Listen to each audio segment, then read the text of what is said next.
After I dropped my wife off at the airport for her business trip, my 8-year-old son grabbed my arm from the back seat shaking. "Dad, we can't go home," he whispered. I heard Mom planning something bad for us. I thought he was scared. I thought it was just a child's imagination. So instead of driving home, I pulled into a dark lot across the street and waited. 10 minutes later, headlights stopped in front of my house. And when I saw who stepped out of the car beside her, my entire world went silent. Hello everyone, and thank you for staying with me up to this moment. Please drop a comment and let me know where you're watching from. It helps more than you realize. And while you're there, tell me honestly, if your 8-year-old warned you not to go home, would you listen? Leave your answer below, because the truth behind that warning is darker than you might expect. Just so you know, the next part of this story contains some fictionalized details added for dramatic and educational purposes. Any similarity to real names or locations is coincidental, but the lesson behind it is very real. The smell of her perfume was still lingering in the car. It was a heavy floral scent, expensive stuff that I had paid for with the grease on my hands and the sweat on my brow. Keisha had leaned in just 5 minutes ago, her lips brushing my cheek with a cold precision that I had mistaken for affection. "Have a safe flight, baby," she had said. Her smile was dazzling, the kind of smile that could light up a room, the kind of smile that had made an old man like me feel young again. She told me not to wait up because the conference in Chicago would run late. She stepped out onto the curb at the departure terminal, heels clicking with confidence. She looked beautiful. She looked innocent. She looked like the love of my life. I watched her walk through the automatic doors without looking back once.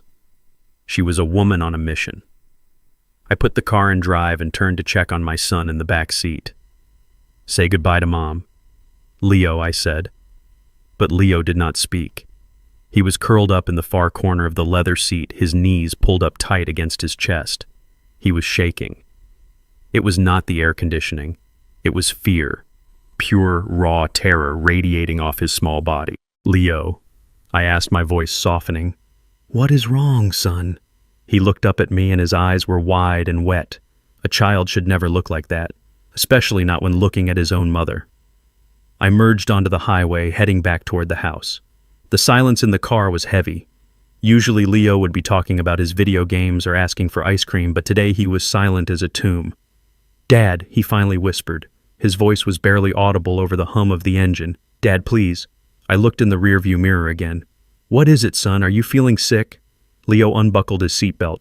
He climbed forward, grabbing my shoulder with a grip that was surprisingly strong for an 8-year-old. "We cannot go home, Dad. Please, do not drive home." I let out a nervous laugh, trying to lighten the mood.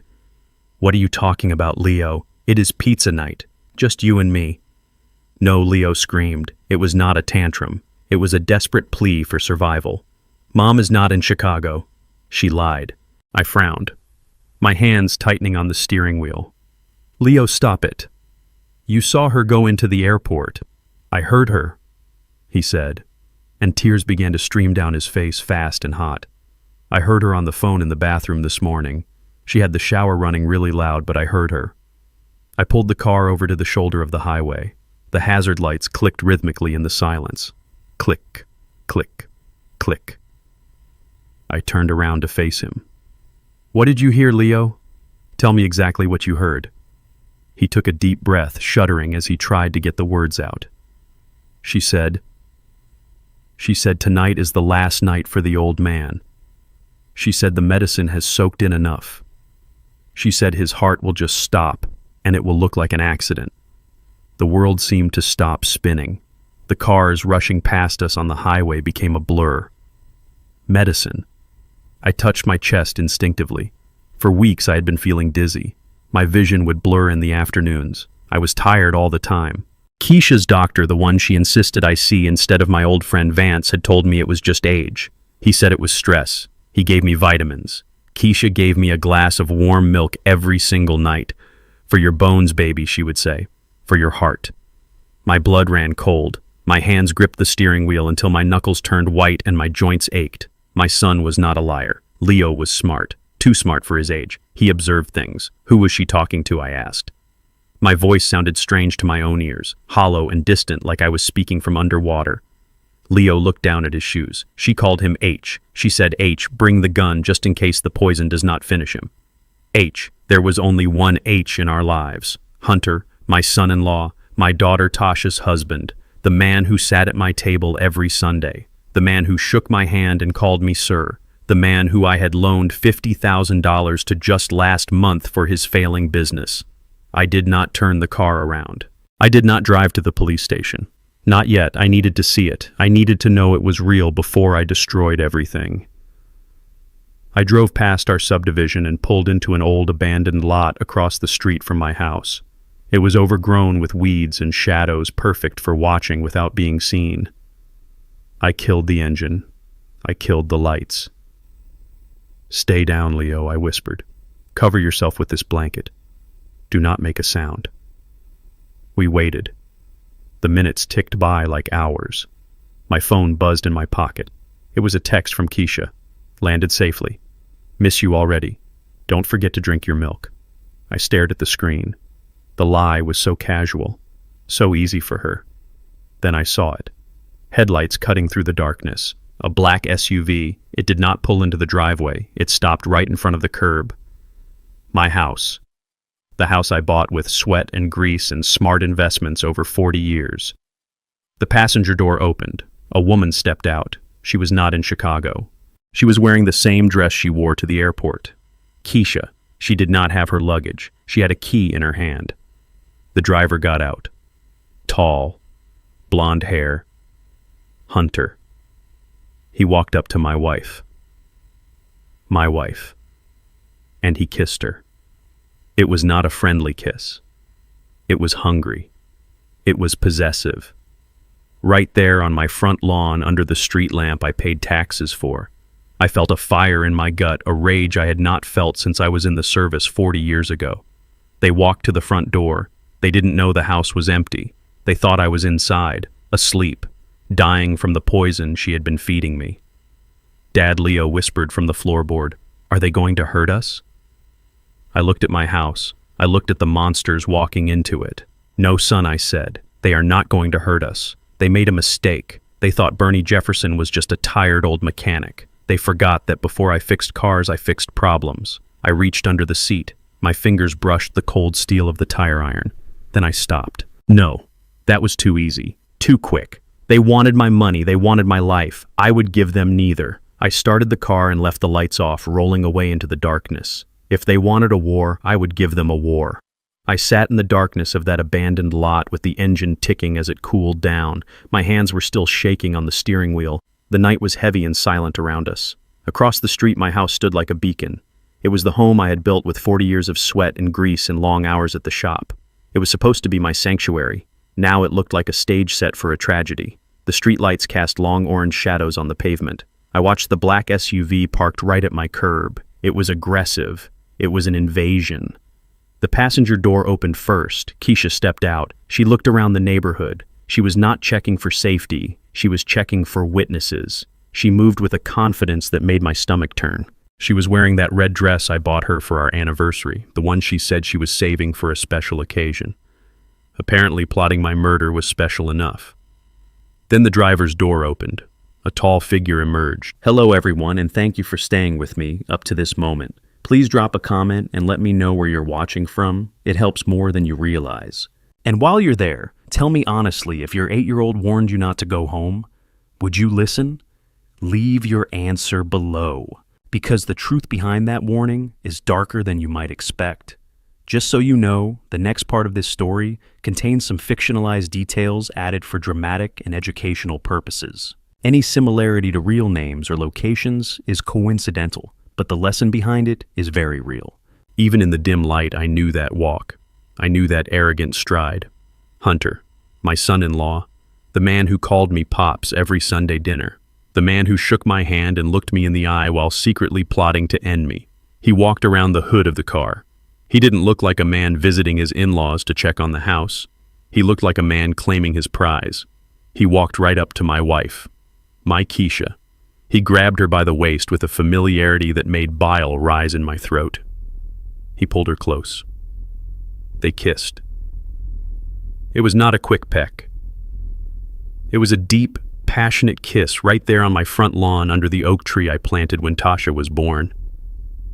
It felt like he was spitting in my face. It felt like he was burning down everything I ever stood for. My blood boiled. A red haze clouded my vision. I wanted to scream. I wanted to turn the key and slam the accelerator. I wanted to drive this truck right through them and end it all. My foot hovered over the gas pedal. The rage was a physical thing. It was a fire in my chest. But then I heard a sound from the back seat, a small whimper. Leo. My little boy was huddled on the floorboard. He was peeking over the windowsill. His eyes were wide and reflecting the streetlights. He saw it too. He saw his mother kissing her daughter's husband. He saw the betrayal. I froze. I could not act on impulse. Not with Leo here. I watched them break apart. They laughed. I could see their teeth flashing in the dark. They walked to the front door. Keisha used her key. The sound of the lock turning seemed to echo across the street. They walked in like they owned the place, like I was already dead and buried, like I was just a memory they were ready to erase. The front door closed. The lock clicked. Silence returned to the street. I told Leo to stay down. Stay hidden, son. Do not move no matter what you hear. I had to know. I had to see what they were doing inside. I slipped out of the truck. I closed the door gently until it clicked. I moved through the shadows of the abandoned lot and crossed the street. The asphalt was cold under my boots. I felt like a thief in my own neighborhood. I crept up to the side of the house, avoiding the motion sensor lights I had installed myself. I knew the blind spots. I knew every inch of this property. I moved to the living room window. The blinds were open just a crack. A sliver of yellow light spilled out onto the bushes. I peered inside. My heart was hammering against my ribs like a trapped bird. I expected to see them tearing each other's clothes off. I expected to see lust. That would have been painful enough. But I saw something far worse. I saw greed. Pure, cold greed. They were not heading to the bedroom. They were in the living room. The lights were blazing. Keisha was moving fast. She was manic. She was pulling books off the shelves. She was throwing cushions on the floor. She was tearing my house apart. She was looking for something. Hunter was standing by the fireplace. He looked calm, too calm. He reached into his leather jacket. My breath caught in my throat. He pulled out a gun, a black pistol. It looked heavy. It looked real. He placed it on the coffee table next to my favorite reading chair. He checked the chamber. The metal slide clicked. This was not a lover's tryst. This was an execution squad. They thought I was inside sleeping. They thought I was upstairs dying from the poison Keisha had been slipping into my food. They were ready to finish the job if the poison failed. That gun was for me. It was the insurance policy. Keisha walked over to the wall safe behind the painting of Tasha and Leo. She ripped it off the wall and threw it on the sofa. She didn't care about the picture. She didn't care about her children. She started punching in numbers. She knew the code. Of course she knew the code. I trusted her with my life. I trusted her with everything. I watched as the safe door clicked open. She reached inside. She didn't pull out the emergency cash. She pulled out the red binder, the deed to the house, the life insurance policies, the business contracts for the shop. She flipped through them like a starving animal. She laughed. I saw her lips move. She was saying something to Hunter. She waved the papers in the air. She was celebrating. She was celebrating my death while I was still standing outside the window.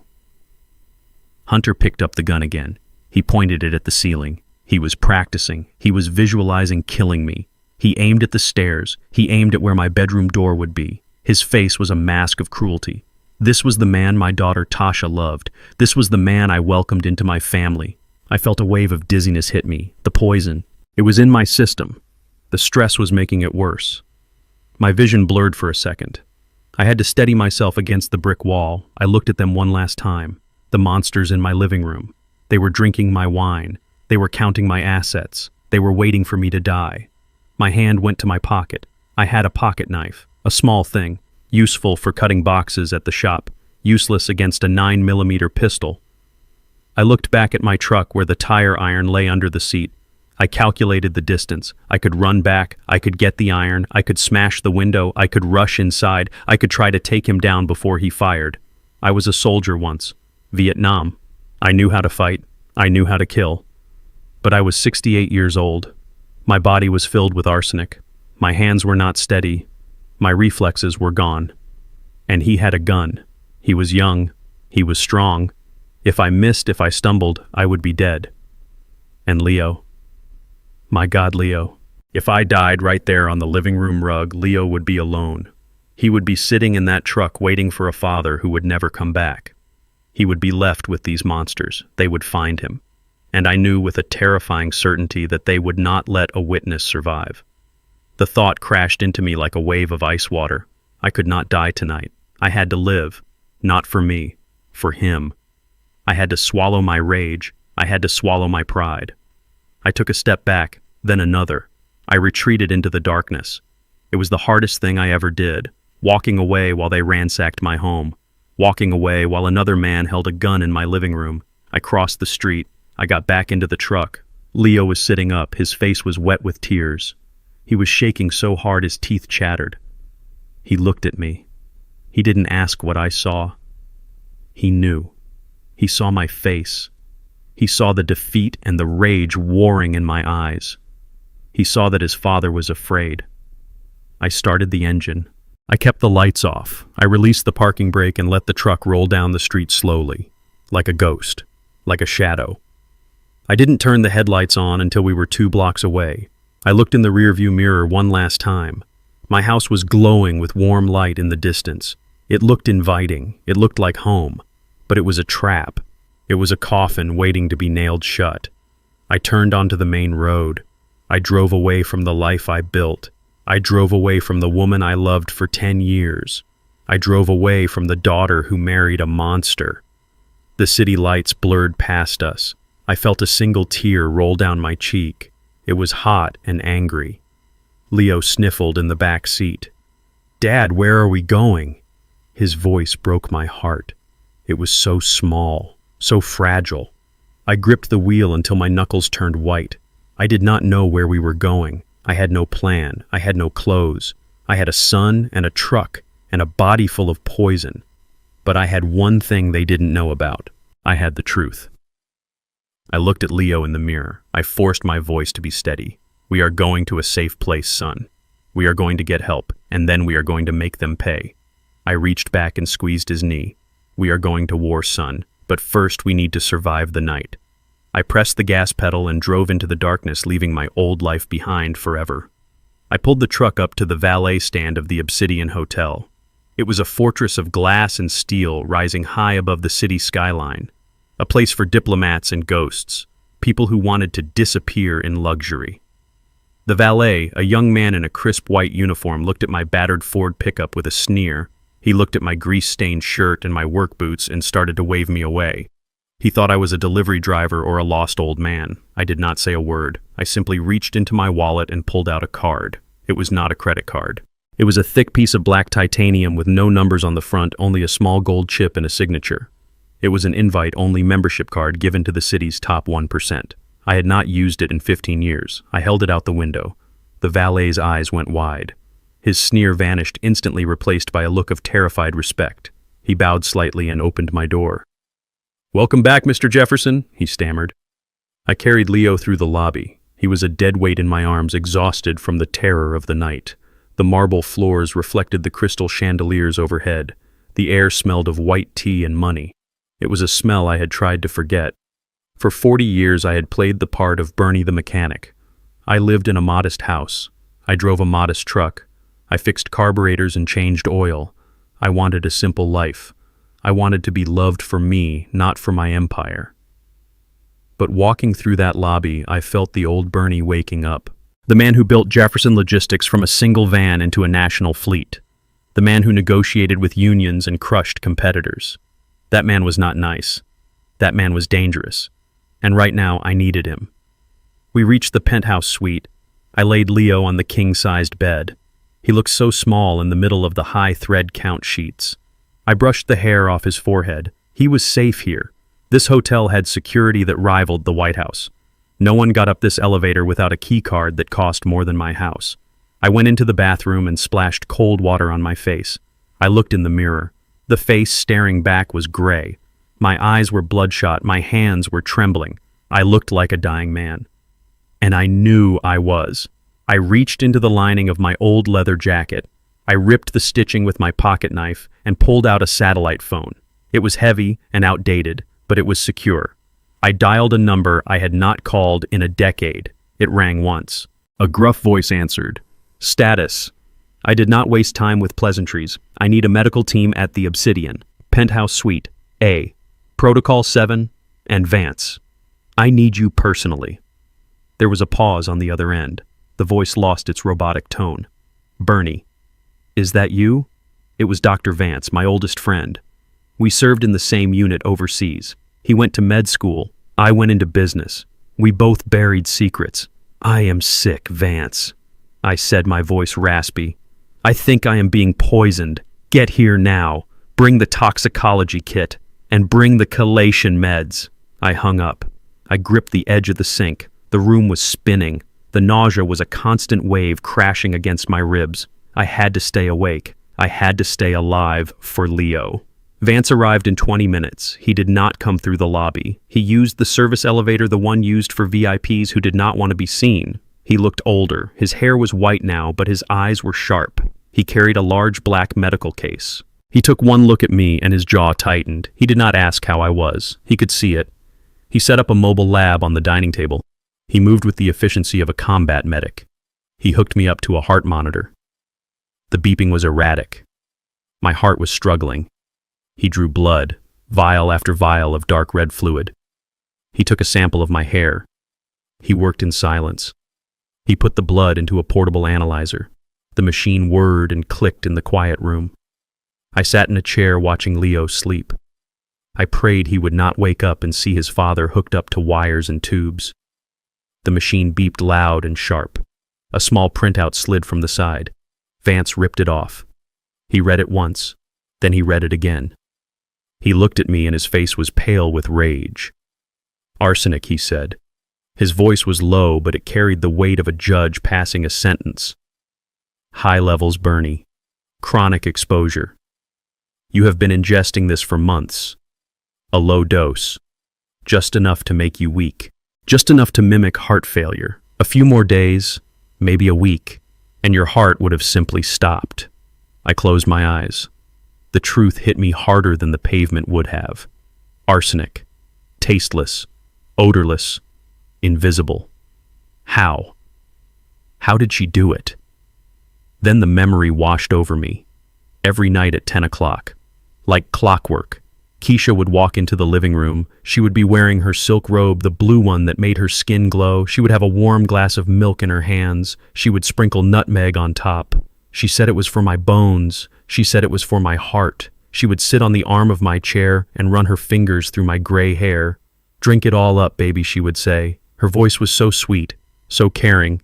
She would watch me drink it. She would not leave until the glass was empty. I remembered the taste. The milk was always a little sweet. The nutmeg was strong. It masked everything. I had thanked her. Every single night I had looked my killer in the eyes and thanked her for the poison. I had kissed the hand that was feeding me death. The nausea rose up in my throat violently. I grabbed the trash can and retched. My body was trying to reject the betrayal. It was trying to purge the lie. She watched me get weaker. She watched me stumble. She watched my hands shake. And she probably went back to Hunter and laughed about the old fool dying by the glassful.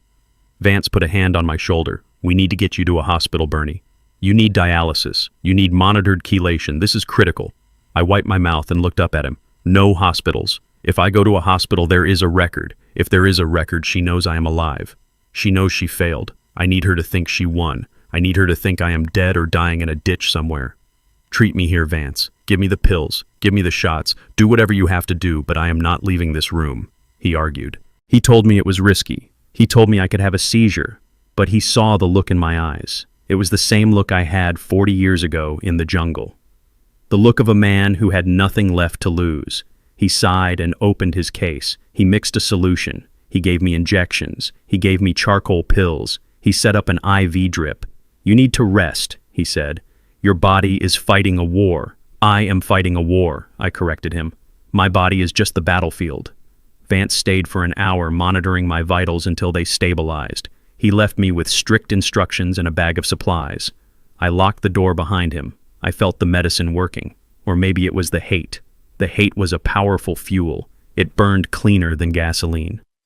I went to the window and looked out at the city lights.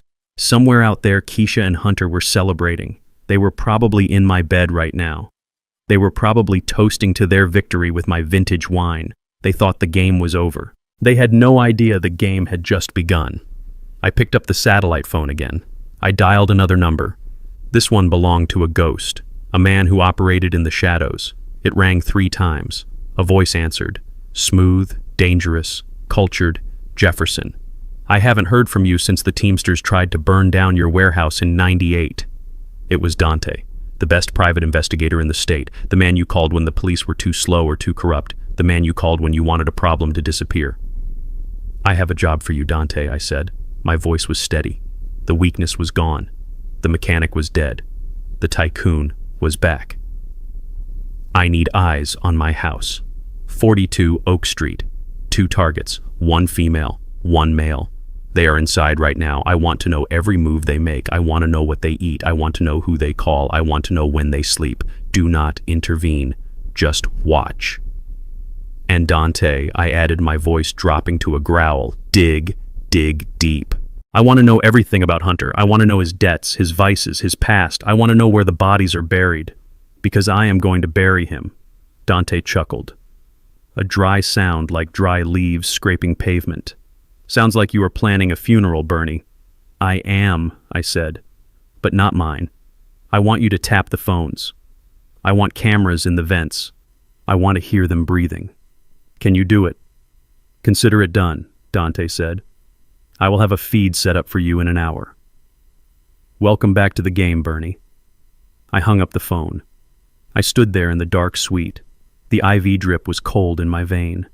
My heart was still fluttering, but my mind was clear. Crystal clear. I was not a victim anymore. I was a hunter, and they were the prey. They had walked into the trap thinking they were the predators.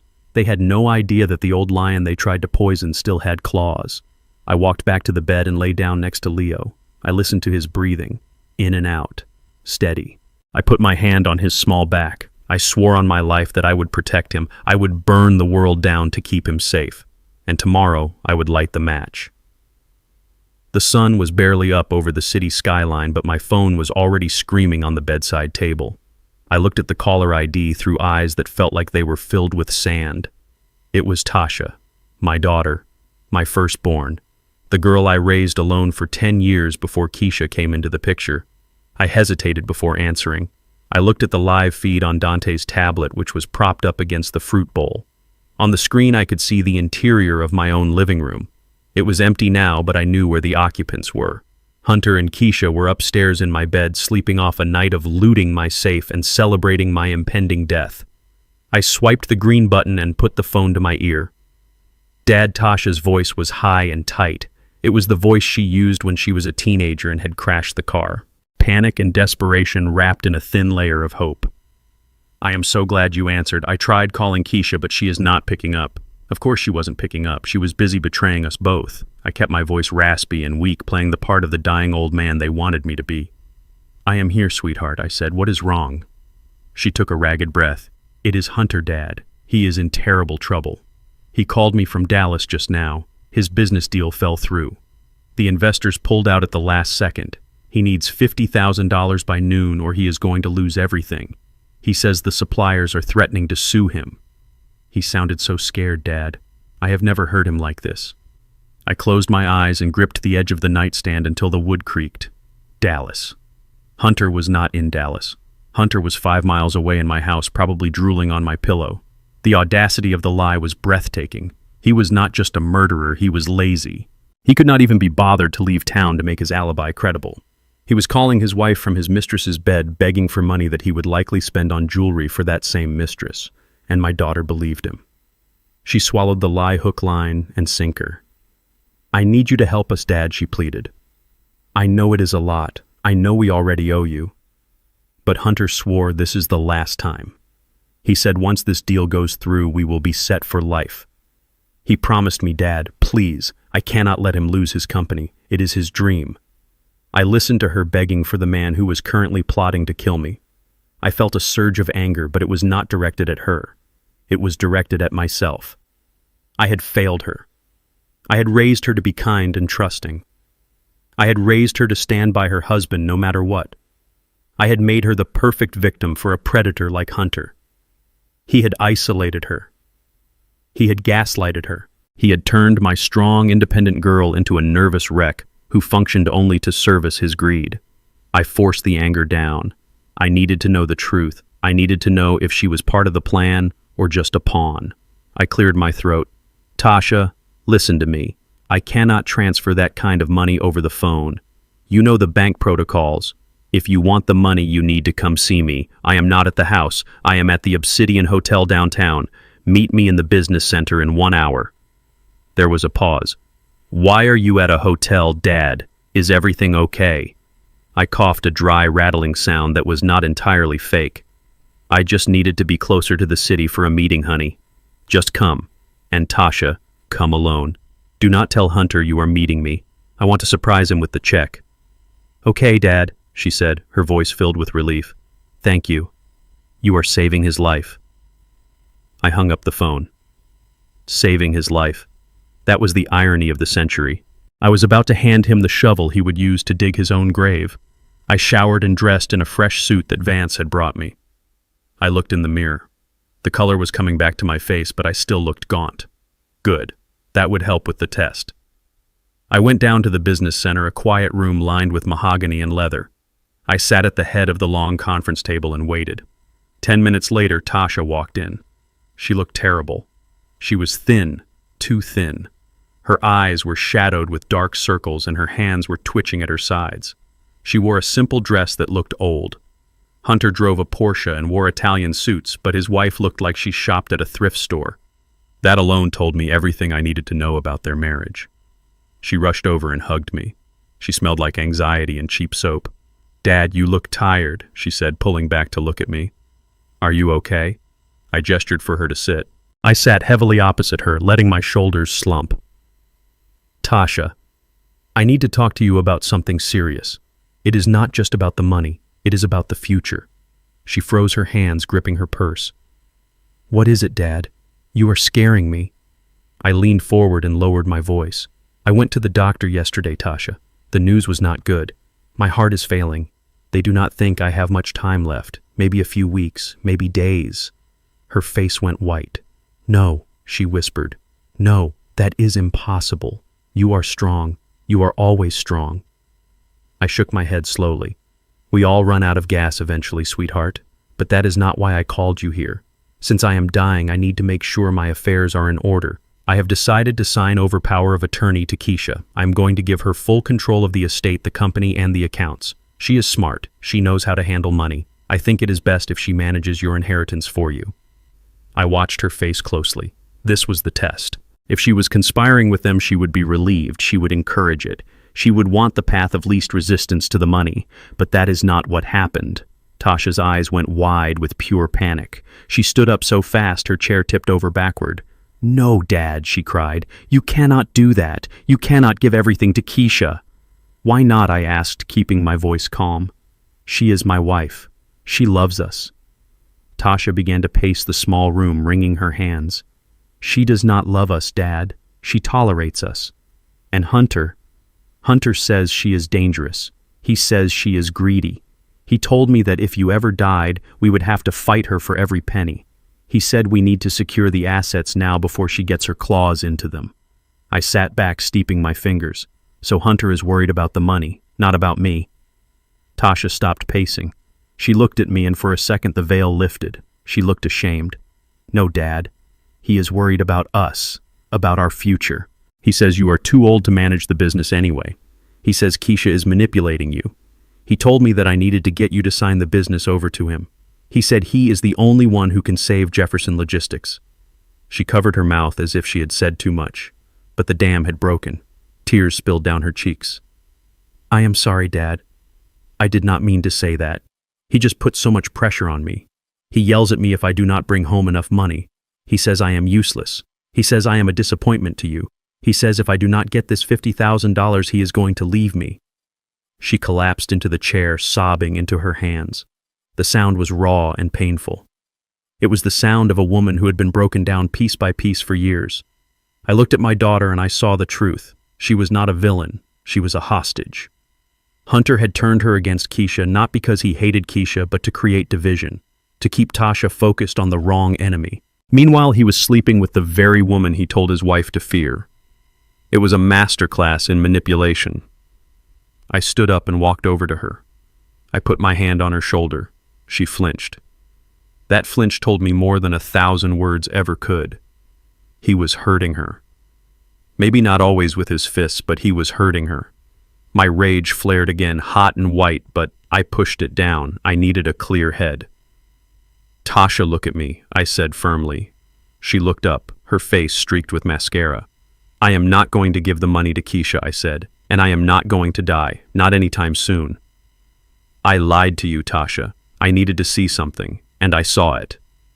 She looked confused. "You lied. Why?" "Because I need to know who I can trust," I said, "and now I know." I reached into my pocket and pulled out a checkbook. I wrote a check for $50,000. My handwriting was steady. I tore it out and handed it to her. "Here is the money for Hunter." She took it, her hands trembling. "Dad, you said you were sick." "I am sick," I said, "sick of lies. But you take this to him. You save his precious business. But Tasha, I want you to promise me one thing." "Anything, Dad," she whispered, clutching the check like a lifeline. "Do not sign anything he gives you," I said. "Not a contract, not a loan application, not a deed, nothing. If he asks you to sign something, you tell him you need to show it to me first. Can you do that?" She nodded. "Yes, yes, I can do that.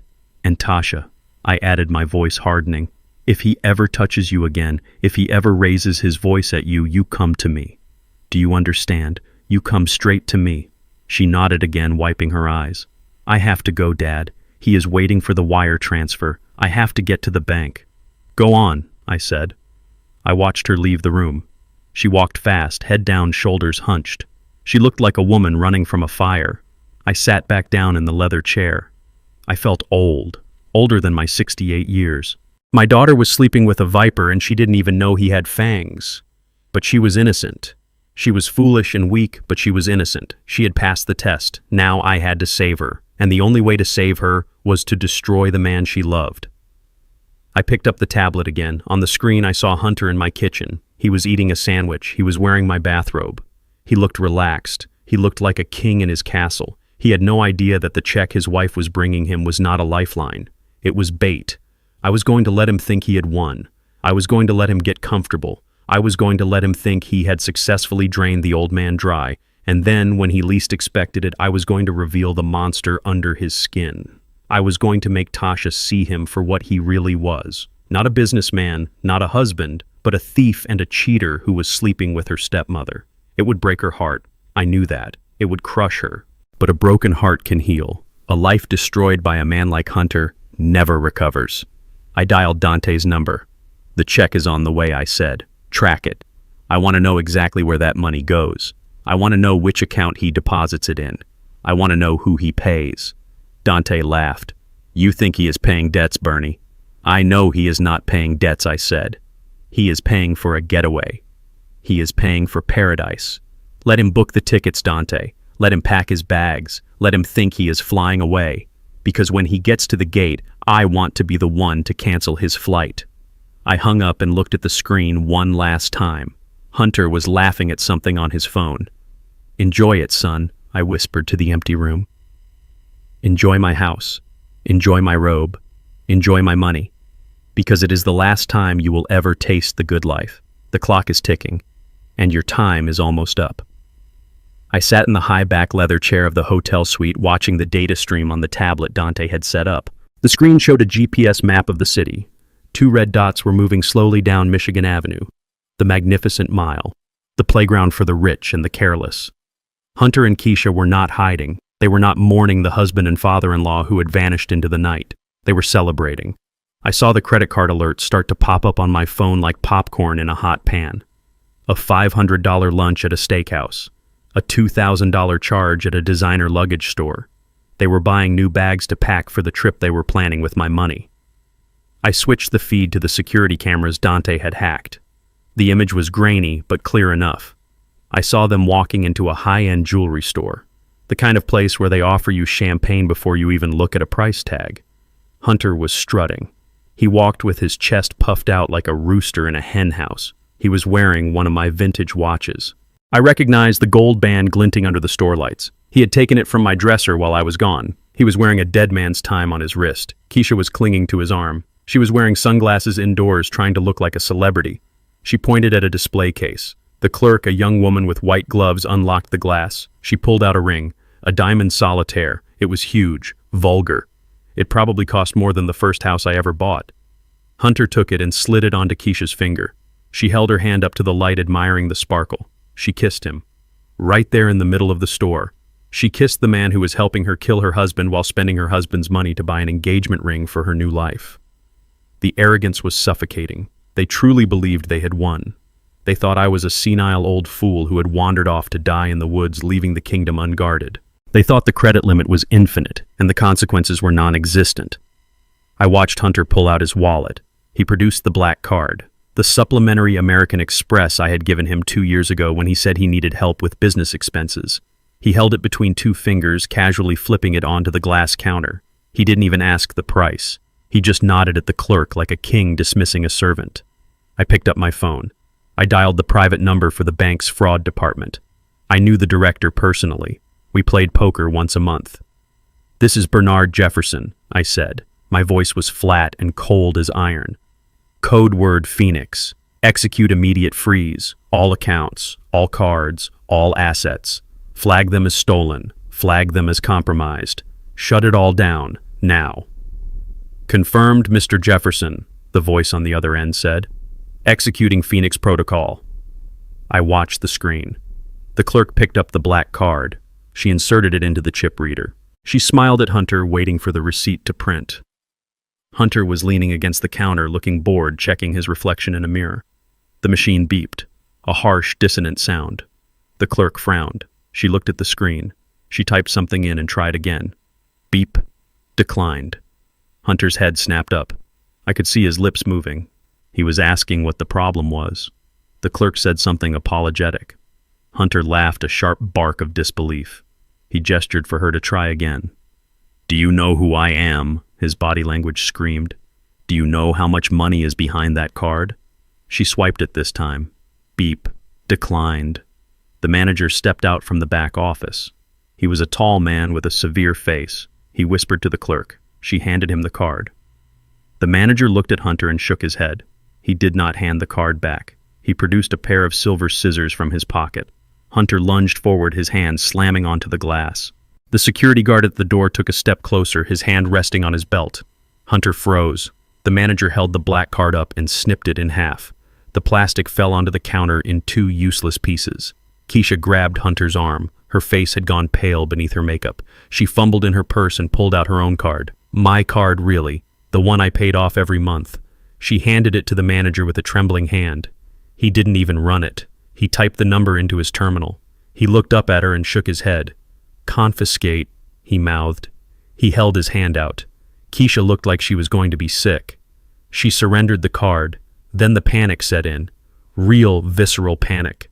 I saw Keisha pull out her phone. My cell phone on the table next to me lit up. The screen flashed "wife." I let it ring. I poured myself a glass of water and watched it vibrate against the mahogany table. It rang until it went to voicemail. Then it rang again immediately. Then Hunter called. Son-in-law. I stared at the names. These people who claimed to love me, who claimed to be my family, were now frantically trying to reach the man they thought was dead just so they could get their credit limit raised. They were arguing with the manager now. Hunter was shouting, pointing at the door, pointing at his watch. The guard stepped in. He grabbed Hunter by the elbow. Hunter tried to shake him off, but the guard was bigger. He escorted them toward the exit. Keisha was covering her face, trying to hide from the other customers who were staring and whispering. They were marched out of the store like common shoplifters. No diamond ring, no dignity, just the burning shame of rejection. 40 minutes later, they were back at my house. I switched the feed to the living room camera hidden in the smoke detector. The front door flew open so hard it banged against the wall. Hunter stormed in. He was a hurricane of impotent rage. He kicked the ottoman, sending it skidding across the floor. He grabbed a lamp from the side table and threw it against the fireplace. The bulb shattered with a pop. "He knows," Hunter screamed, his face red and distorted. "The old bastard knows everything. They said the account was frozen by the account holder, not the bank. The holder. That means he is alive, Keisha. He is alive and he is cutting us off." Keisha was pacing back and forth, her hands tangled in her hair. She looked like a woman on the edge of a breakdown. "Maybe it's a mistake," she stammered. "Maybe he's in the hospital and the bank did it automatically. We have to find him, Hunter. We have to fix this." "Fix this," Hunter roared. He swept his arm across the mantel, knocking off the family photos. The glass frames crunched under his boots. "There is no fixing this. The well is dry. Do you understand? We are broke. I have bookies in Vegas who are going to break my legs if I don't pay them by Friday. I needed that money, Keisha. You said he would be dead by now." "I gave him the poison," Keisha shrieked back. "I watched him drink it. He should be in a morgue, not calling the bank." She collapsed onto the sofa, burying her face in her hands. "What are we going to do if he goes to the police?" "Shut up," Hunter yelled. "He won't go to the police. He's weak. He's scared. He's probably hiding in a motel somewhere, shaking in his boots." He started tearing the room apart. He pulled books off the shelves, shaking them to see if cash fell out. He ripped the paintings off the walls, looking for a wall safe he might have missed. "We need cash. We need to find his stash. Old men like him always keep cash in the house." I watched them destroy my home. I watched them tear apart the life I had built. But I didn't feel anger anymore. I felt cold satisfaction. Let them search. Let them destroy the furniture. Let them scream at the walls. They wouldn't find a dime. I had moved the emergency cash weeks ago when Leo first warned me about the strange man visiting Mom. They were trapped in a house they couldn't pay for, driving cars they couldn't fuel, living a life that was evaporating by the second. Hunter overturned my favorite armchair and began slashing the fabric with a pocket knife, looking for hidden money. Stuffing flew into the air like snow. "I'm going to find him," Hunter growled, breathless and sweating. "I'm going to find that old man, and I'm going to finish what you started. And then I'm going to take everything." "Good luck, son," I whispered to the screen. "Come and get it." The plan was set in motion at 3 a.m. Dante was an artist, and the city streets were his canvas. He had located an old Ford pickup that matched mine perfectly down to the rust spots on the wheel wells.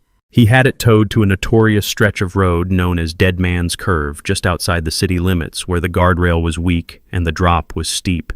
He sent it over the edge. It crashed onto the rocks below and burst into flames. It was a spectacular piece of theater, a burning effigy of the man I used to be. I was already at St. Mary's Hospital. Dr. Vance had arranged everything. I was in a private room in the intensive care unit, hooked up to machines that beeped and hissed with rhythmic precision. A makeup artist from the local theater company, a woman Dante trusted with his life, had spent an hour working on my face. She applied purples and yellows to create bruising that looked terrifyingly real. She put a bandage around my head and fake blood in my hair. Vance gave me a mild sedative, just enough to keep my heart rate low and my breathing shallow. Just enough to make me look like a man clinging to life by a thread. At 4:15, the call was made. Detective Miller was a good cop who had been pushed into a bad corner by the city budget cuts years ago. I had helped him out with his pension issues. He owed me. He made the call to my house. I watched the feed on the tablet propped up on the medical tray. The phone rang in the living room where Hunter and Keisha were still raging about the frozen accounts. Keisha picked up. Her voice switched instantly from shrill anger to worried wife. "Yes, this is Mrs. Jefferson. Oh my God, is he okay? Where is he?" She hung up and looked at Hunter. Her face was not filled with grief. It was filled with calculation. She did not cry. She did not scream. She smiled. A cold, sharp smile that cut through the grainy video feed. "The police found the truck," she said. "It went off the road. They think he is dead, Hunter. They think he is finally dead." Hunter grabbed her and spun her around. "We did it, baby. The problem solved itself. Now we play the grieving family. We get the death certificate. We unlock the accounts. We win." They left the house 5 minutes later. They were dressed in sweatpants and hoodies, looking disheveled and panicked. The perfect picture of a family woken up by a nightmare. I turned off the tablet and handed it to Vance. I lay back against the pillows and closed my eyes. The sedative made my limbs feel heavy. I focused on my breathing, shallow, slow, barely there. I had to become a statue. I had to become a ghost in my own body. Half an hour later, I heard the commotion in the hallway. Keisha was screaming. It was a performance worthy of an Academy Award. "Where is my husband? I need to see my husband. Don't tell me to calm down. That is the love of my life in there." I heard nurses trying to soothe her. I heard the heavy footsteps of security guards. Then the door burst open. The smell of her perfume hit me first. That floral scent that used to make me smile now made my stomach turn. She rushed to the bedside. She grabbed my hand. Her skin was warm, but her touch felt like ice. "Bernie," she wailed. "Oh, Bernie, please don't leave me." She buried her face in my chest. I could feel her shaking. To the doctors and nurses watching from the door, she was sobbing. But I was the only one close enough to know the truth. She was not crying. She was laughing. It was a silent, dry heave of laughter vibrating against my ribs. Hunter stood at the foot of the bed. I kept my eyes closed, but I could sense his presence. He was looming. He was taking up space. He put a hand on Keisha's shoulder. "Be strong, Keisha," he said, his voice thick with fake emotion. "Bernie is a fighter. He will pull through." He didn't mean a word of it. He wanted me to flatline right there. He was mentally spending my money while staring at my bruised face. Then I heard another sound. A soft, genuine sound of heartbreak. Tasha. My daughter had arrived. She pushed past Hunter and fell to her knees beside the bed. She took my other hand. Her touch was different. It was gentle. It was desperate. "Daddy," she whispered. "Daddy, please wake up. You promised. You said you were not going to die. Please, Daddy, I need you." Her tears were hot on my skin. They burned me with guilt. I wanted to open my eyes. I wanted to squeeze her hand and tell her it was all a show, but I couldn't. Not yet. She had to believe it so they would believe it. Vance stepped in. His voice was grave. "I need everyone to step back, please. We need to check his vitals. The family needs to give him space." Tasha kissed my hand and stepped back, sobbing. Hunter guided her to the corner of the room, playing the supportive brother-in-law. Keisha did not move. She lingered by my head. She leaned down close to my ear. To the room it looked like she was whispering a final prayer or a word of love. But her lips brushed my ear and her whisper was like venom poured directly into my brain. "Die, you old bastard," she hissed. Her voice was so low only I could hear it. "Just let go, Bernie. Stop fighting. You are useless. You are broken. Just die so I can be rich. Do us all a favor and stop breathing." It took every ounce of will I possessed not to reach up and crush her throat. The rage was a physical pressure building behind my eyes. My heart monitor sped up. Beep, beep, beep, Vance noticed. "Mrs. Jefferson, please," he said firmly. "You are upsetting him. You need to step out, now." Keisha pulled back. She wiped a fake tear from her dry cheek. "I am sorry, doctor. I just wanted to tell him I love him." She looked at my face one last time. Her eyes were hard and flat like a shark's. She turned and walked out, her hips swaying slightly. Hunter followed her, guiding Tasha out of the room. The door clicked shut. I was alone with Vance. I opened my eyes.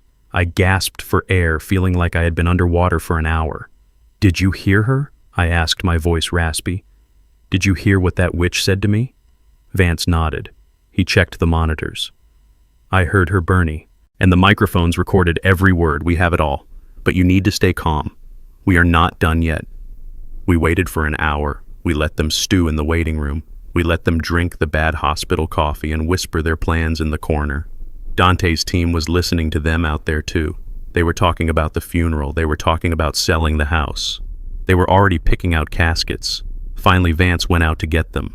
He brought them back into the room. I closed my eyes again. I let my jaw go slack. I let my hands rest limply on the sheets. Vance stood at the foot of the bed holding a clipboard. He looked at them over his glasses. "I have the results of the scans," Vance said. His tone was professional and devoid of hope. "Your husband has suffered a massive trauma to the brainstem. Coupled with the toxins we found in his system, which we believe came from environmental exposure, the damage is catastrophic." Keisha gasped. Is he going to die?" There was hope in her voice, so thin she barely hid it. "No," Vance said. "He is not going to die. His heart is strong. His lungs are functioning, but the connection between his brain and his body has been severed. We call it locked-in syndrome. He is paralyzed from the neck down. He cannot speak. He cannot move. He may be able to hear you, he may be able to see you, but he will never be able to respond. He will require 24-hour care for the rest of his life." The silence in the room was absolute. I could feel the air pressure change. Tasha let out a wail of despair. "No, No, that is worse than death. That is a prison. But Keisha. Keisha was silent. I cracked my eyelids open just a fraction, a millimeter, just enough to see her face. She was not horrified. She was not devastated. A slow smile was spreading across her lips. It was the smile of a person who had just won the lottery. She looked at Hunter. They exchanged a glance that spoke volumes. They were thinking the exact same thing. If I was dead, there would be an autopsy. There would be investigations. The will would be read, and Tasha might get something. But if I was alive, if I was incapacitated, Keisha was my wife. She would have power of attorney. She would have control of the accounts. She would have control of me. She composed her face into a mask of tragic determination. She stepped forward and took my limp hand. "Doctor," she said, her voice trembling with false bravery, "we will take him home. We will take care of him. I cannot let my husband rot in a facility. I want to nurse him myself. It is what he would have wanted." Vance looked at her. He knew exactly what she was. "Are you sure, Mrs. Jefferson? This is a tremendous burden. It will require feeding tubes, catheters, constant monitoring." "I am sure," she said. She squeezed my hand hard, digging her nails into my palm. "I will take care of everything. I will never leave his side." I felt a chill run through my entire body that had nothing to do with the sedative. She was taking me home, not to care for me, but to torture me. She wanted me as a prisoner. She wanted to spend my money right in front of my paralyzed face. She wanted to bring her lover into my house and parade him before my helpless eyes. It was the cruelest fate she could imagine, and it was exactly what I wanted her to do. She was walking right into the trap. She thought she was taking home a vegetable. She had no idea she was bringing a Trojan horse into her living room. Hunter stepped up beside her. He put a hand on her waist. "You are a saint, Keisha," he said loud enough for the doctor to hear. "A true saint. We will get through this together. We will manage his assets. We will make sure his legacy is protected." Protected. That was a laugh. They were going to strip the carcass clean before the body was even cold. But they didn't know the carcass could still bite. Vance nodded. "Very well. If that is your decision, I will sign the release papers. We can have an ambulance transport him to your residence this evening." "Thank you," Dr. Keisha said. She looked down at my face. She brushed a hair from my forehead. Her touch was possessive, terrifying. "We are going to have so much fun, Bernie," she whispered. "Just you and me." I lay there motionless, trapped in my own body by choice. I listened to them leave the room to sign the papers that would sign my life away. Tasha stayed behind for a moment, kissing my forehead, crying softly. "I love you, Daddy," she said. "I will come visit every day. I promise." I waited until the door closed. Then I opened my eyes. I looked at Vance. He looked sick. "Are you sure about this?" "Bernie," he asked. "Once you leave this hospital, you are in enemy territory. I cannot protect you there. If they decide to finish the job with a pillow over your face, there is nothing I can do." I stared at the ceiling. The fluorescent lights hummed. "I know," I said. My voice was strong again. "But they won't kill me, Vance. Not yet. They need me alive to access the money. They need me alive to enjoy their victory. Their greed is my shield." I sat up and swung my legs over the side of the bed. I had a few hours before the ambulance ride, a few hours to prepare my mind for the hell I was about to enter. I was going back to my house, back to the room where I slept for 30 years. But this time I wasn't the master of the house. I was the prisoner. But every prisoner dreams of escape, and every escape starts with a riot. I was going to burn their world down from the inside out, and I was going to enjoy every second of it. "Get me a sandwich, Vance," I said, standing up and stretching my stiff limbs. "I need to eat. It is going to be a long night." "And call Dante. Tell him the package is ready for delivery. Tell him to turn on the cameras. The show is about to start." The ambulance ride home was a blur of flashing lights and the smell of antiseptic, but the real horror started when the wheels of the gurney hit the hardwood floor of my front hallway. I heard the neighbors outside on the sidewalk. Mrs. Mabel from next door was crying loud enough for me to hear. She was telling the paramedics that Keisha was a saint. She said it was a blessing that a wife would dedicate her life to caring for a husband who was nothing more than a husk. I wanted to scream. I wanted to sit up and tell Mrs. Mabel that the devil did not wear horns, she wore designer heels and my mother's pearls. But I stayed limp. I let my head roll to the side as the paramedics lifted me into the hospital bed that had been set up in the middle of my living room. They had turned my sanctuary into a stage. The furniture was pushed against the walls. The rug where I used to play with Leo was rolled up in the corner. In the center was the bed, the IV stand, and the monitors that hummed with a low rhythmic beep. The paramedics were gentle. They tucked the sheets around me. They checked my vitals one last time. "Take care of him, ma'am," one of them said to Keisha. "Call us if his breathing changes." Keisha nodded, her face a mask of tragic determination. "I will," she whispered. "I will watch him like a hawk." The heavy front door closed, the lock clicked, and the atmosphere in the room changed instantly. It was like the air had been sucked out of the house. Keisha stopped crying. She did not wipe her eyes because there were no tears to wipe. She walked over to the window and shut the blinds, snapping them closed with a violence that made me flinch internally. Then she turned to look at me. Her face was not sad, it was bored. She walked over to the bed and looked down. She poked my cheek with a manicured nail. Not gently. She dug it in until it broke the skin. "Are you in there, Bernie?" she asked. Her voice was flat. "Can you hear me, old man? I know the doctor said you might be aware. I hope you are. I really hope you are in there screaming." She laughed a dry, soundless chuckle. "Welcome to your new life, baby. Or should I say your death sentence." She did not check my IV. She did not adjust my pillow. She turned around and walked into the kitchen. I heard the pop of a cork. She was opening champagne. Hunter came down the stairs a moment later. He was wearing my silk robe again. He walked into the room like he owned it. He looked at me with a sneer of pure disgust. "Is the vegetable comfortable?" he called out to Keisha. "He is fine," she yelled back. "He is quiet, just the way I like him." Hunter walked over to the bed. He had a glass of my best scotch in his hand. He took a sip and swirled the amber liquid. "This is good stuff, Pops," he said. "Shame you cannot taste it." He tilted the glass and poured a thin stream of alcohol onto my face. It stung my eyes. It ran into my nose, making me want to cough, to gag, to do anything to clear my airway. But I held my breath. I forced my throat to stay open. I let the burning liquid pool on the pillow next to my ear. "Oops," Hunter said. "My bad."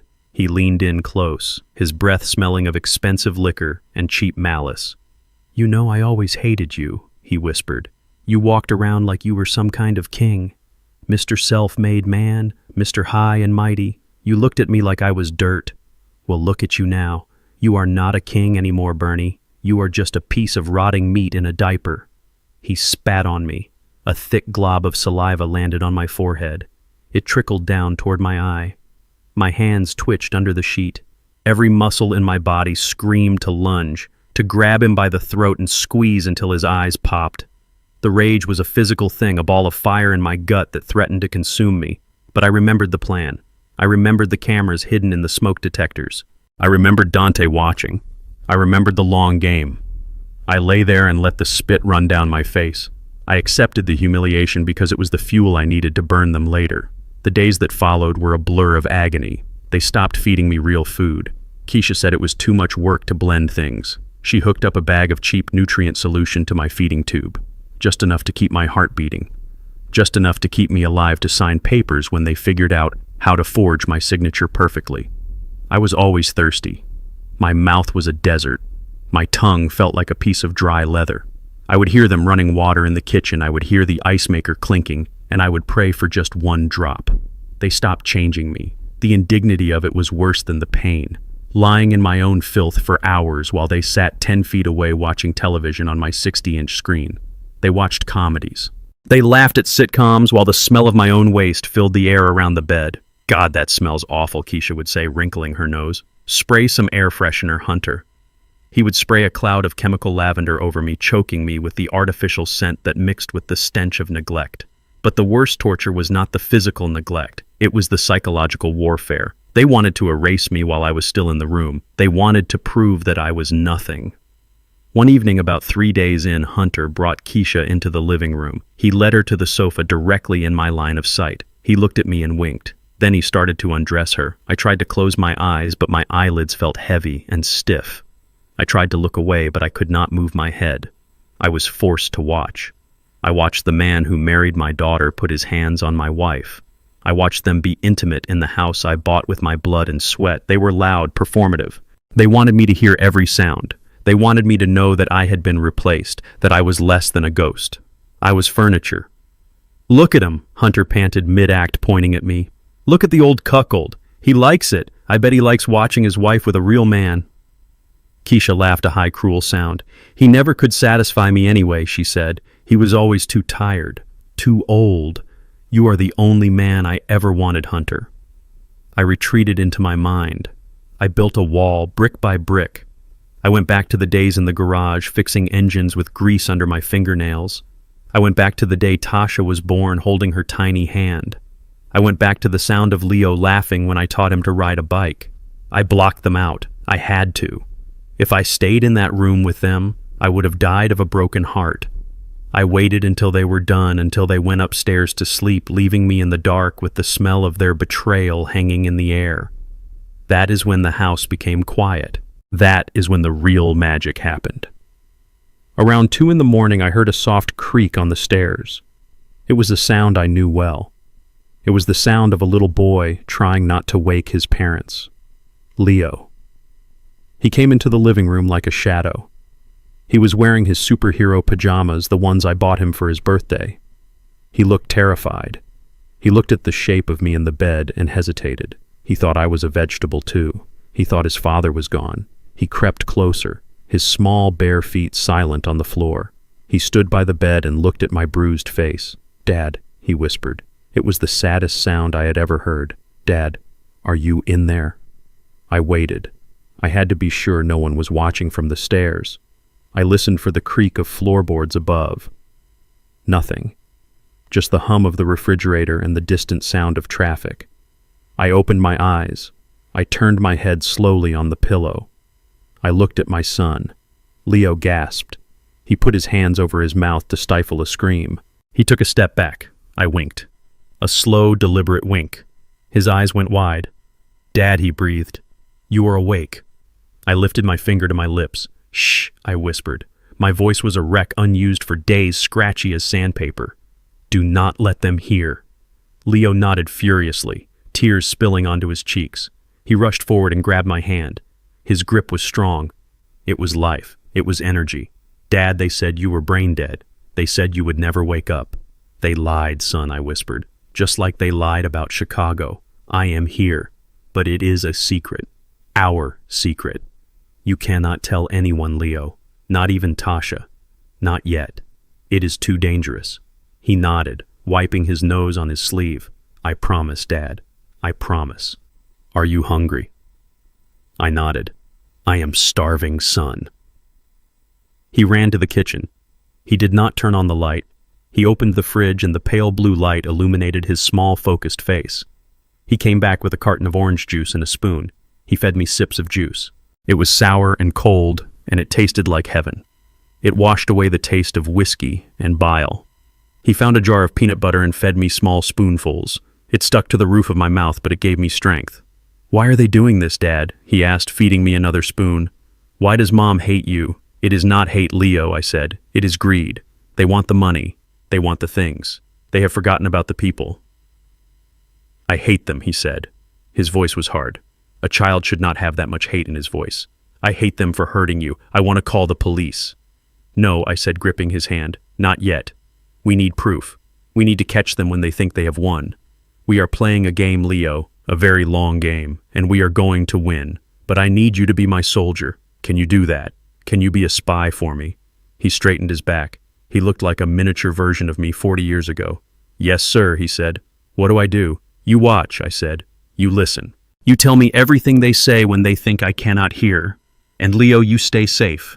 If they get angry, if they get scary, you hide. You understand?" "I understand, Dad." He stayed with me for an hour. He held my hand while I drifted in and out of sleep. He fixed my pillow. He pulled the sheet up to cover my cold feet. He did more for me in 1 hour than his mother had done in 10 years. When the sun began to turn the sky gray, he kissed my forehead. "I have to go back," he whispered, "before they wake up."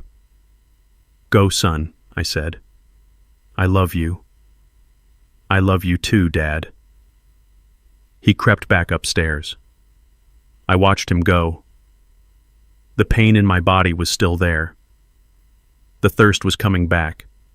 The humiliation of my situation was a heavy weight on my chest. But something had changed. I was not just enduring anymore. I was planning. I had an ally on the inside. I had a reason to fight that was bigger than money and bigger than revenge. I looked up at the smoke detector where the camera lens glinted faintly. I knew Dante was watching. I knew the evidence was piling up. Every insult, every slap, every stolen dollar. It was all being recorded. I closed my eyes and let the rage settle into a cold, hard knot in my stomach. Let them starve me. Let them spit on me. Let them parade their sins in front of my face. Every second of suffering was just adding interest to the debt they owed me. And when the time came to collect, I was going to take everything. I was going to leave them with nothing but the ashes of the life they tried to steal. I drifted off to sleep, dreaming of the look on Hunter's face when the dead man finally stood up. The hunger in my belly was a sharp, constant ache, but it was nothing compared to the nausea that rolled through me as I listened to the conversation coming through the tiny earbud hidden deep in my ear canal. Leo had done exactly what I asked. He had slid his iPad under the kitchen island before he went to school. He had left it recording and transmitting. Now, as I lay in my own filth in the living room pretending to be a vegetable, I was virtually sitting at the table with the two monsters who were eating my food and plotting the destruction of my bloodline. They were stressed. I could hear it in the clinking of silverware and the heavy sighs. The freeze on the accounts had terrified them. They were bleeding cash. They had pawned my watches. They had sold Keisha's designer bags. But the hole was too deep and they were still digging. They needed to cut expenses. And in their twisted, drug-addled minds, there was one expense that was entirely unnecessary. My son. We cannot keep him, Keisha Hunter said. His voice was muffled by a mouthful of eggs. Eggs that I paid for. He is dead weight. Do you know how much kids cost? Food, clothes, school supplies. We are bleeding dry here. We need every cent for the lawyers to get the old man's accounts unlocked. The kid is just a drain. I waited for Keisha to defend her child. I waited for the maternal instinct that even wolves possess to kick in. I waited for her to slap him and tell him that Leo was her flesh and blood. But the silence stretched out. It was a cold, calculating silence. He is getting suspicious, Keisha finally said. Her voice was flat, devoid of emotion. I catch him looking at me. He has those same judging eyes as his father. Yesterday I found him lurking in the hallway when we were talking about the will. He is too quiet. He knows something. He is a liability. Hunter agreed. If he talks to the social workers when they come to check on Bernie, if he says one wrong thing about how we are caring for him, we are finished. We cannot risk it. We need to get rid of him. Get rid of him. The words hung in the air like smoke. My heart hammered against my ribs. I prayed the heavy duvet covered the rapid rise and fall of my chest. They were discussing my 8-year-old son like he was a broken appliance or a sick dog. What are the options? Keisha asked. She sounded like she was choosing a color for the curtains, not like she was discussing the fate of her only child. Hunter's voice took on that slick salesman tone he used when he was trying to con me out of money. I looked into military schools. There is one in Alabama. Strict, cheap. They take problem cases. We could say he is acting out because of your condition. We could say he is violent. Keisha snorted. Military school costs money, Hunter. Even the cheap ones. We do not have $5,000 a month to spend on a brat. We need a solution that is free. Or better yet, one that pays us. I clenched my jaw so hard I felt a tooth crack. She wanted to sell him. Or worse. State care, Hunter suggested. We could surrender him. We tell the state that with Bernie's condition you cannot cope. You are a grieving wife caring for an invalid husband. The stress is too much. You are having a breakdown. No one would blame you for giving up the kid. You are the victim here, Keisha. I could hear the smile in her voice when she replied. That is good. That is really good. The tragic heroine, forced to give up her son to care for her dying husband. The courts would eat it up. We could probably even get a stipend for my emotional distress. They laughed. They sat in my kitchen drinking my coffee and laughed about throwing my son into the foster system. They laughed about erasing him from their lives so they could have more room to spend the money I earned. But what if he talks? Hunter asked. What if he tells them what he sees here? Who is going to believe him? Keisha snapped. He is 8. We tell them he is a pathological liar. We tell them he is traumatized and makes up stories for attention. I am his mother. My word is law. Besides, if we send him to a state home in another district, we will never see him again. He will be someone else's problem. My vision went red behind my closed eyelids. The rage was different this time. It was not the hot, fiery anger of the betrayal. It was cold. It was absolute. It was the kind of rage that topples empires. Keisha was not just a bad wife, she was a monster. She was a creature void of a soul. She had looked at the boy she gave birth to, the boy she nursed and held, and she saw nothing but a line item on a budget she wanted to cut. "I hate him," Hunter grumbled. "I hate the way he looks at me. Like he is better than me. Little creep, he is always watching. I caught him in here the other night staring at Bernie. Just staring. It gave me the creeps. I wanted to smack him. You should have," Keisha said. "Maybe it would knock some sense into him. But we have to be careful. No bruises where they can be seen. Not until he is gone." Hunter made a noise of agreement. "When do we do it?" "Tomorrow," Keisha said. "I cannot take another day of his face. I will call social services in the morning. I will put on my best crying act. By tomorrow night he will be gone. And then it is just us, baby. Just us and the money. Tomorrow." The word echoed in my mind. They were going to discard him tomorrow. They were going to rip him out of his home, away from his father, away from his life, and toss him into the system like garbage. They were going to break his spirit so they could buy more shoes and drink more champagne. The conversation shifted. They started talking about dinner. They started talking about what movie they wanted to watch on my big screen TV. They moved on from the destruction of a human life as easily as changing the channel. I lay there in the living room feeling the vibration of their footsteps as they moved around the house. I felt the presence of my son upstairs, probably hiding in his room, terrified and alone. He was counting on me. He was waiting for the signal. He was being the soldier I asked him to be, and his own mother was sharpening the knife to cut him loose. I had heard enough. I had heard more than any father should ever have to hear. The time for waiting was over. The time for gathering evidence was done. I had hours of recordings. I had video of their adultery. I had financial records of their theft. And now I had the conspiracy to abandon a minor. But legal justice was too slow. Court dates were months away. Lawyers would argue and plead. These two deserved something more immediate. They deserved to feel the ground crumble beneath their feet. They deserved to feel the same terror they had inflicted on my son. I waited until I heard them go out to the back patio to smoke. It was their ritual. They would smoke my imported cigars and talk about the yachts they were going to buy. I knew I had about 10 minutes. I slowly moved my hand under the sheets. My muscles were stiff from days of enforced immobility, but the adrenaline was a powerful drug. I found the burner phone taped to the underside of the bed frame. I pulled it loose. I kept it under the blanket, shielding the light of the screen with my body. I pulled up Dante's contact. My fingers trembled, not from weakness, but from the sheer force of the violence I wanted to unleash. I typed 3 words: execute, now, burn. It was the code we had agreed upon. It meant the observation phase was over. It meant the protection phase was over. It meant it was time to take out the trash. I hit send. I watched the little arrow fly off the screen. Then I slid the phone back into its hiding place. I lay back and took a deep breath.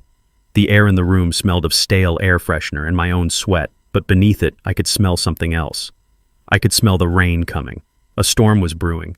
I closed my eyes and visualized what was about to happen. I saw Dante making the calls. I saw the bank managers hitting the final kill switches. I saw the repossession orders being printed. I saw the police warrants being signed. But most of all, I saw myself. I saw the old mechanic standing up. I saw the invalid rising from his deathbed. I saw the look on Hunter's face when he realized that the man he had spit on was not only alive, but standing right behind him. I thought about Leo upstairs. I sent a silent message to him. "Hold on, son. Just one more night. Dad is coming, and I am bringing hell with me." The back door opened. They came back in laughing about something. The smoke of the cigars clung to their clothes. They walked past my bed without even glancing at me. I was furniture to them. I was a solved problem. Enjoy it, I thought. Laugh while you can. Because tomorrow the laughter dies. Tomorrow you find out that you didn't just try to kill an old man. You tried to kill a Jefferson. And we do not die easy. I let my breathing even out. I let my face relax into the slack-jawed mask of the invalid. But inside I was coiling like a spring. I was ready. The water had risen high enough. The dam was about to break. and they were going to drown. The front door rattled on its hinges as someone pounded on it from the outside. I lay in my hospital bed in the center of the living room listening to the chaos unfold. Keisha was shouting. She was trying to hold the door shut, trying to keep the world out, but the person on the other side was desperate. It was Tasha. My daughter had come.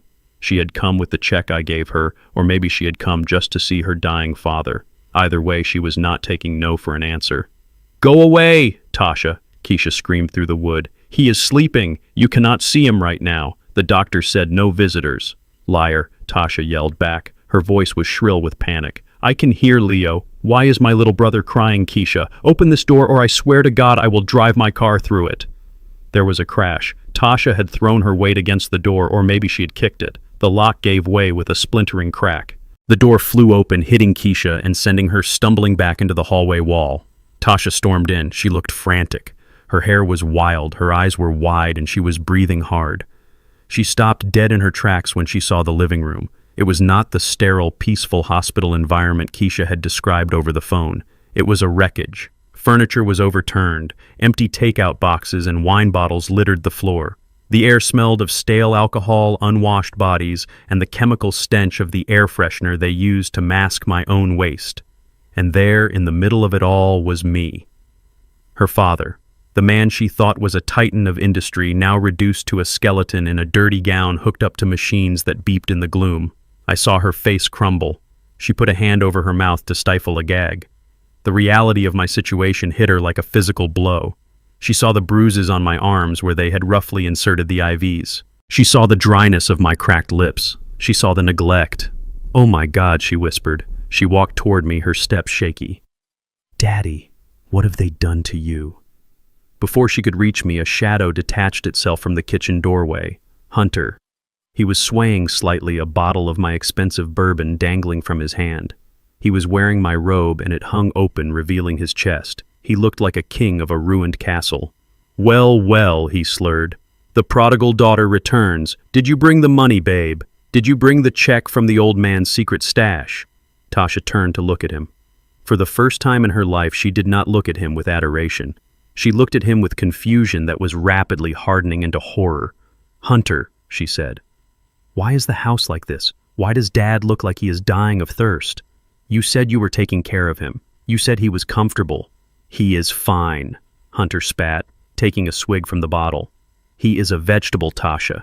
He does not feel anything. He does not know where he is. Who cares if the sheets are dirty? Who cares if he has not had water in a few hours? He is just a bag of meat waiting to expire. Now give me the check." Tasha took a step back. She clutched her purse to her chest. "No," she said. Her voice was quiet but firm. "No, you are lying. You have been lying about everything." Dad was right. Hunter's face darkened. He took a step toward her. "What did you say?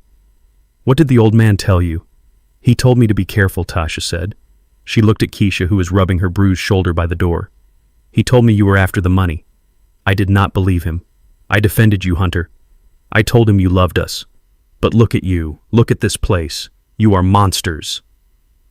From upstairs, a high-pitched scream cut through the tension. It was Leo. "Let me go. I want my dad." The sound tore through me. My son was up there, probably locked in his room, terrified out of his mind. Tasha's head snapped up, napped. "Leo," she shouted. She turned to run toward the stairs, but Hunter moved fast. He lunged forward and grabbed her by the arm. He yanked her back so hard she spun around and fell to her knees. "You are not going anywhere," he growled. "Not until I get that money. Give me the purse, Tasha. Get off me," she screamed, kicking at him. She scrambled backward, trying to get away from the man she had married, the man she thought was her partner. Hunter laughed. It was an ugly sound devoid of any humanity. "You are pathetic, Tasha. You always were. Do you think I married you for your looks? Do you think I married you for your personality? You are boring. You are weak. I married you because your father is rich. I married you because I thought the old man would kick the bucket and leave us the empire, but he just keeps hanging on." He reached down and grabbed her hair, pulling her head back. Tasha cried out, tears streaming down her face. She looked at me, her eyes pleading. "Daddy," she whimpered. "Help me." I lay there, my muscles twitching with the effort to stay still. The rage was building inside me, pressure mounting like steam in a boiler. But I had to wait. I had to let him show her everything. Hunter raised his hand. The sound of the slap was loud in the quiet room. It echoed off the walls. Tasha fell sideways, holding her cheek. She stared at him in shock. He had never hit her before. The verbal abuse, the gaslighting, sure. But this was physical. This was the line. "Give me the check," he roared, "or I will give you something to really cry about." Suddenly, a small figure came flying down the stairs. Leo. He must have picked the lock or climbed out a window. He was a blur of motion. He held a plastic lightsaber toy in his hand. He rushed at Hunter, swinging the toy with all his might. "Leave her alone," he screamed. "You bad man! Leave my sister alone!" The plastic toy hit Hunter in the thigh. It probably did not hurt, but it surprised him. He let go of Tasha and turned on Leo. "You little rat!" he snarled. He grabbed the toy from Leo's hand and snapped it in half. Then he grabbed Leo by the front of his shirt and lifted him off the ground. Leo kicked and flailed his small fists, hitting Hunter's chest. "Put me down. My dad is going to kill you." Hunter shook him like a rag doll. "Your dad is dead, kid. He is right there and he cannot do a thing to save you. He is useless. Just like you." He raised his hand again, fist clenched, ready to strike a child. Ready to strike my son. That was it. The dam broke. The boiler exploded. The plan did not matter anymore. The evidence did not matter. Nothing mattered except the blood pounding in my ears and the red haze covering my vision. I triggered the release on the restraint straps hidden under the sheets. I had loosened them hours ago, working them free while they slept. I gripped the side rails of the hospital bed. My knuckles turned white. Hunter's fist was in the air. Tasha was screaming on the floor. Keisha was watching with a look of bored detachment. I sat up. It was not a struggle. It was not a weak invalid trying to rise. It was a resurrection. I surged upward, the sheets falling away from my chest. I ripped the IV needle out of my arm. Blood sprayed a crimson arc across the white linen. I did not feel it. I felt nothing but power. The movement caught Hunter's eye. He froze, his fist still raised. He looked over his shoulder. His eyes bulged. His mouth dropped open. He looked like he was seeing a corpse climb out of a grave. Keisha screamed, a short, sharp sound of pure terror. I swung my legs over the side of the bed. My bare feet hit the floor. I stood up. I straightened my back, unfolding to my full height of 6 feet 2 inches. I ignored the dizziness. I ignored the weakness in my legs. I ran on pure adrenaline and hate. I looked at Hunter. I did not blink. I did not shout. I just looked at him with the eyes of a man who has looked death in the face and sent it away because he had work to do. "Put my son down," I said. My voice was not the raspy whisper of the invalid. It was the deep, commanding boom of Bernard Jefferson. It was the voice that made union leaders sweat and competitors fold. Hunter's hand opened involuntarily. Leo dropped to the floor, landing on his feet and scrambling over to Tasha. They huddled together, terrified and awestruck, watching the transformation. Hunter took a step back. He stumbled over a wine bottle. He held his hands up, palms out. "Bernie," he stammered. "Bernie, wait. I can explain. It is a miracle. You are cured." I took a step toward him, then another. I walked through the debris of my life. I walked through the trash they had made of my home. I reached down and picked up the tire iron that Hunter had left on the coffee table days ago. He had been using it as a paperweight for my stolen documents. I gripped the cold steel. It felt good. It felt familiar. "There are no miracles here, son," I said. "Only consequences." Keisha tried to run for the door. She scrambled past Tasha, trying to get to the freedom of the night, but the front door slammed shut. Dante stepped out from the shadows of the hallway where he had entered while they were distracted. He locked the deadbolt. He crossed his arms. "Going somewhere?" Mrs. Jefferson Dante asked. "The show is just getting to the good part." Keisha backed away, trapped. She looked from Dante to me. Her face was gray. I focused on Hunter. He was backing away until he hit the fireplace. He had nowhere to go. He looked at the tire iron in my hand. He looked at the rage in my eyes. "You touched my daughter," I said, stepping closer. "You touched my son. You poisoned my body. You destroyed my home." I raised the iron. Hunter cowered, covering his head with his arms. "Please, Bernie," he sobbed. "Please don't kill me." I lowered the iron slowly. I leaned in close until I could smell the fear on him. It smelled like sweat and urine. "Killing you would be too easy," I whispered. "I am not going to kill you, Hunter. I am going to break you. I am going to take everything you have, everything you are. And when I am done, you will wish you were dead." I turned to Tasha. She was staring at me. tears streaming down her face, but there was hope in her eyes now. There was a fierce pride. "Get the kids," I told her. "Take Leo. Go to the car." "But Dad," she started. "Go," I roared. "Do not let them see this." She nodded, scrambling up and grabbing Leo's hand. She dragged him toward the door. Dante stepped aside to let them pass. I turned back to the monsters in my living room. Just me, them, and the truth. The awakening was over. The purge was about to begin. The tire iron felt heavy and cold in my hand, but it was a good weight. It was the weight of justice. Hunter was pressed against the marble fireplace, his eyes darting around the room like a trapped rat looking for a sewer grate. He looked at me, and he did not see the father-in-law he had mocked. He did not see the invalid he had spit on. He saw a man who had crawled back from the edge of the grave specifically to put him in it. "You are dead," he whispered, his voice trembling so hard the words barely came out. "We killed you. I saw you drink it. I saw the doctor sign the papers. You are supposed to be dead, old man." I took a step closer. My bare feet crunched on the broken glass of the family photos they had smashed. I did not feel the cuts. I did not feel the arsenic still coursing through my veins. I felt only the cold clarity of a soldier clearing a room. "I am not dead, Hunter," I said, my voice low and steady. "But you are about to wish you were." Keisha was shaking by the door. She looked at Dante, who was blocking the exit with his arms crossed and a grim smile on his face. She looked back at me. Her mask of arrogance had shattered completely. She was not the mastermind anymore. She was just a greedy woman who had bet everything on a lie and lost. "Bernie, please," she stammered. "We can talk about this." I was confused. He forced me. Hunter made me do it. I did not even look at her. I kept my eyes locked on Hunter. He was the one who hit my daughter. He was the one who raised a hand to my son. He was the one who poured whiskey on my face while I lay helpless. He was the priority. Hunter saw that talking was useless. He saw the murder in my eyes. The survival instinct of a cornered animal kicked in. His hand went to the pocket of my robe. He pulled out the switchblade he had used to slash my furniture. The blade clicked open, catching the light.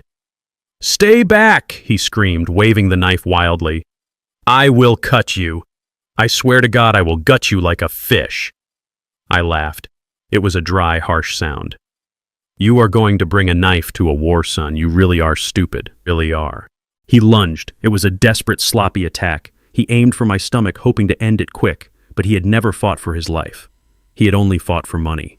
I had fought in jungles where the mud tried to eat you and the shadows had teeth. I did not need to be young. I just needed to be smarter. I sidestepped his thrust. I let the blade slice the air inches from my ribs. As he stumbled forward off balance, I brought the tire iron down. I did not aim for his head. That would have been mercy. I aimed for the arm that held the knife, the arm that had struck Tasha. The steel bar connected with his forearm with a sickening crunch. The sound of bone snapping echoed through the silent house. Hunter screamed. It was a high-pitched wail of pure agony. The knife clattered to the floor. He fell to his knees, clutching his broken arm, cradling it against his chest. "My arm," he sobbed. "You broke my arm." I kicked him in the chest, sending him sprawling onto his back. I stood over him, the tire iron raised. "I am just getting started," I growled. Keisha screamed and ran at me. She picked up a heavy glass vase from the side table and swung it at my head. I saw the movement in my peripheral vision. I did not turn. I simply swung my left arm back, catching her in the throat with a clothesline strike. It was not enough to crush her windpipe, but it was enough to stop her cold. She dropped the vase. It shattered on the floor. She fell back, gasping for air, clutching her throat, her eyes bulging. She looked at me with absolute terror. She realized then that the man she had married, the gentle provider, was gone. In his place was a stranger capable of violence she could not comprehend. I turned my attention back to Hunter. He was trying to crawl away, pushing himself backward with his good arm and his legs. He was crying, snot running down his face, mixing with the tears. "Please, Bernie," he begged. "I will go. I will leave town. You will never see me again. Just let me go." I stepped on his ankle, pinning him to the floor. "You are not going anywhere," I said. "Not until you understand what you did. You came into my house. You ate my food. You spent my money. And you thought because I was old, because I was kind, that I was weak." I leaned down, getting right in his face. I grabbed the lapels of my silk robe, the one he had stolen, and hauled him up until our noses were touching. "You hit my daughter," I whispered. You threatened my son. That is a debt you can only pay in blood." I threw him back down. I raised the tire iron again. He curled into a ball, protecting his head, waiting for the blow that would kill him. I looked at the steel bar. I looked at the shivering, broken man beneath me. It would be so easy. One swing, one moment of release. But then I thought of Leo waiting in the car. I thought of Tasha. If I killed him, I would go to prison. I would leave them alone again. And he was not worth it. He was not worth one more day of my life. I lowered the iron. I looked at Dante. He nodded. He knew I had made the call. "Get up," I barked. Hunter looked at me confused. He cradled his broken arm, whimpering. "What?" "Get up," I roared, before I change my mind. He scrambled to his feet, leaning against the wall for support.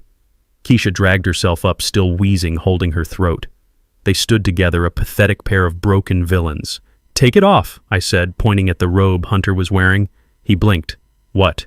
"Take off my robe," I said. "Take off my watch. Take off the shoes you bought with my credit card. Take it all off." He hesitated. I raised the tire iron. He flinched and started stripping. He struggled with the robe using only one hand. He kicked off the shoes. He fumbled with the watch clasp, crying out in pain as his broken arm moved. "You too, Keisha," I said, turning to her. "The dress, the jewelry, the earrings, the ring Hunter bought you with my money. Take it off." "But Bernie," she raspy, "I will be naked." "I do not care," I said. "Those are my things. You bought them with stolen money. You leave this house exactly how you came into it. With nothing." She cried as she unzipped the dress. She cried as she took off the diamond earrings. She cried as she pulled the ring from her finger and threw it on the floor. They stood in my living room in their underwear, shivering, shamed, exposed. The luxury they had killed for was a pile of fabric on the floor. Dante opened the front door. The night air blew in. It was freezing cold. A winter chill that cut to the bone. "Out," I said. They looked at the open door. They looked at the darkness outside. "Bernie, please," Hunter said, his teeth chattering. "It is freezing. We have no money. We have no phones. Where will we go?" "I do not care," I said. "Go to hell. Go to the gutter. Just get out of my house." I advanced on them, swinging the iron. They ran. They stumbled out the door onto the porch and down the steps. Their bare feet hit the cold pavement. I followed them out. I stood on my porch, the king of my castle once again. I watched them running down the street, huddled together against the wind. The neighbors were watching. Mrs. Mabel was peering through her curtains. The man across the street had come out to walk his dog. They saw everything. They saw the golden couple running half naked and broken into the night. I watched until they disappeared around the corner. Then I looked down at the pile of clothes and jewelry on my porch. I kicked it aside. I took a deep breath of the cold air. It tasted clean. It tasted like victory. The poison was still in my blood, but the rot was gone from my house. I turned back to Dante. He was smiling. "Nice work, Bernie," he said. "We are not done yet," I said. I walked back inside. The house was a mess. It was destroyed, but it was mine. I went to the window. I saw Tasha's car parked down the street. I saw her face pressed against the glass. I waved. She opened the door and got out. Leo jumped out behind her. They ran to me. I met them on the lawn. I dropped the tire iron in the grass. Tasha hugged me so hard I thought my ribs would crack. She was crying, but this time they were tears of relief. "Is it over?" she asked. "Is he gone?" "He is gone, baby," I said. "He is never coming back." Leo hugged my leg. "You did it, Dad," he said. "You beat the bad guys." I picked him up. He was heavy, but I didn't care. I held him close. "Yes, son," I said. "We beat them." I looked at my house. The lights were on. It was warm inside. We had a lot of cleaning to do. We had a lot of healing to do. But we were safe. "Let us go inside," I said. "I think it is time for a real family dinner." We walked back into the house and I closed the door, locking out the cold and the darkness forever. The purge was complete. Now it was time to rebuild. The lights of the Jefferson Foundation Gala were blindingly bright. It had been 7 days since the night of the purge. 7 days since I threw the trash out of my house. Tonight I was not Bernie the mechanic. I was Bernard Jefferson, the founder of the city's largest logistics empire. I wore a tuxedo that cost more than Hunter's car used to be worth. I stood on the balcony overlooking the grand ballroom of the hotel I owned. Below me, 500 of the city's elite were drinking champagne and donating millions to my children's charity. The mayor was there. The police commissioner was there. The press was there in full force. Tasha stood beside me. She looked beautiful in a dark blue gown. She was not the scared mouse she had been a week ago. She stood tall. Her eyes were clear. Leo was with the nanny in the VIP suite upstairs, safe and sound. We were rebuilding. We were strong. But we knew the rats were not done yet. Dante had warned me. He told me that desperation makes people stupid. He told me that Hunter and Keisha were cornered animals. They had no money, no home, no allies. They were sleeping in a cheap motel on the outskirts of town, and tonight they were going to try their final Hail Mary play. I saw the commotion at the main entrance before I heard it. The security guards I hired were big men, but they had orders. If the rats show up, let them in. Let them hang themselves. The heavy oak doors swung open. A hush fell over the room. The string quartet stopped playing. Keisha and Hunter walked in. They looked like ghosts of their former selves. Keisha's hair was unkempt, pulled back in a messy bun. She wore a dress that looked stained and wrinkled, probably the only one she had left. Her face was gaunt, her makeup applied with a shaking hand. Hunter looked worse. His arm was in a sling that cast dirty gray. His face was bruised from where I had kicked him. He wore a suit that was 2 sizes too big, clearly bought from a thrift store. He looked erratic. He looked dangerous, but not in the way he wanted to be. They marched toward the stage. The crowd parted like the Red Sea. Whispers rippled through the room. Who are they? Is that his wife? What happened to them? They reached the platform where the podium stood. Hunter grabbed the microphone. It screeched with feedback, causing the crowd to wince. "Listen to me," Hunter screamed, his voice cracking. He pointed a shaking finger up at the balcony where I stood. "That man is a fraud. Bernard Jefferson is a monster. He beat us. He threw us out on the street. He is abusing his family." Keisha grabbed the mic from him. Tears streamed down her face. Fake tears. I knew the difference now. "Please help us," she wailed, playing to the cameras. "He is mentally unstable. He attacked my husband. He kicked his own grandson out of the house. We have nothing. He stole everything from us. We just want justice. We want the world to know the truth about the great Bernard Jefferson." The press cameras flashed blindingly. Reporters shouted questions. "Is this true, Mr. Jefferson? Did you assault them? Why are they destitute?" The murmurs in the room grew louder. Doubt began to creep into the eyes of my donors. It was a good performance. It was their best yet. They were banking on my silence. They were banking on my privacy. They thought I would pay them millions just to make them go away and save my reputation. I gripped the railing of the balcony. I looked down at them. They looked up at me with defiant sneers. They thought they had trapped me. They thought the court of public opinion would save them. I signaled the sound technician. Cut the mic. The sound system died. Hunter was shouting, but his voice was swallowed by the vast room. I walked down the grand staircase. Tasha walked beside me, her head held high. We moved slowly, deliberately. The crowd turned to watch us. I walked right up to the stage. I stood 5 feet from them. I did not look angry. I looked disappointed. "You want the truth?" I said, my voice booming without a microphone projecting to the back of the room. "You want these good people to know who I really am, and who you really are." "Yes," Keisha hissed. Tell them how you broke Hunter's arm. Tell them how you left us to freeze." I turned to the crowd. "Ladies and gentlemen, I apologize for the interruption.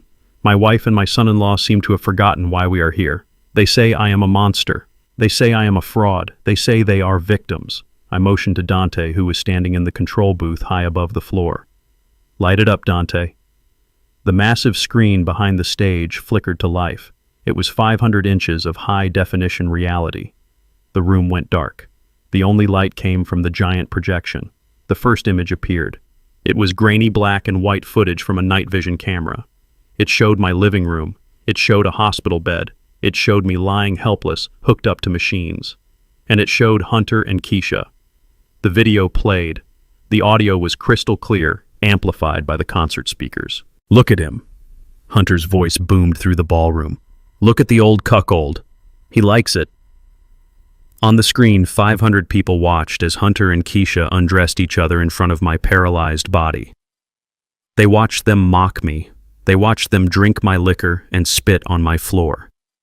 Gasps of horror erupted from the crowd. The mayor covered his mouth. The police commissioner's eyes narrowed. Hunter froze on stage. He looked up at the screen, seeing his own sins magnified to the size of a billboard. "No," he whispered. "That is fake. That is AI." But the video changed. Now it was audio. A black screen with a waveform moving. It was the recording from the bathroom, the one Leo had heard. "Tonight is the last night for the old man," Keisha's voice echoed through the hall. "The medicine has soaked in enough. His heart will just stop." Keisha let out a strangled cry. She lunged for the screen as if she could tear it down with her bare hands. But she stopped when the next image appeared. It was a medical document. A toxicology report. The words were highlighted in red. "Patient Bernard Jefferson. Toxin arsenic. Level lethal." The crowd went silent. A heavy, suffocating silence. This was not a domestic dispute. This was attempted murder. The evidence was right there in black and white, stamped by Dr. Vance, who stepped forward from the crowd, nodding solemnly to confirm the authenticity. But I was not done. I had one more nail for the coffin. The screen changed again. This time, it was the kitchen recording. The conversation about Leo. "He is dead weight," Hunter's voice sneered. "We need to get rid of him. Send him to state care. No one will care. We tell them he is a liar." Keisha's voice replied, cold and unfeeling. "I am his mother. My word is law." The reaction was visceral. A collective groan of disgust rippled through the room. Mothers clutched their chests. Fathers clenched their fists. To steal money was one thing. To attempt murder was another. But to plot the abandonment of an innocent child, that was a sin that society would never forgive. I turned back to Hunter and Keisha. They were shrinking. They seemed to be physically getting smaller under the weight of the truth. They looked at the crowd and saw no sympathy. They saw only hatred. They saw 500 witnesses to their depravity. Hunter tried to speak. His mouth opened and closed like a fish on a dock. "It was taken out of context," he stammered. "We were stressed. We didn't mean it." I stepped onto the stage. I loomed over them. "You wanted a stage?"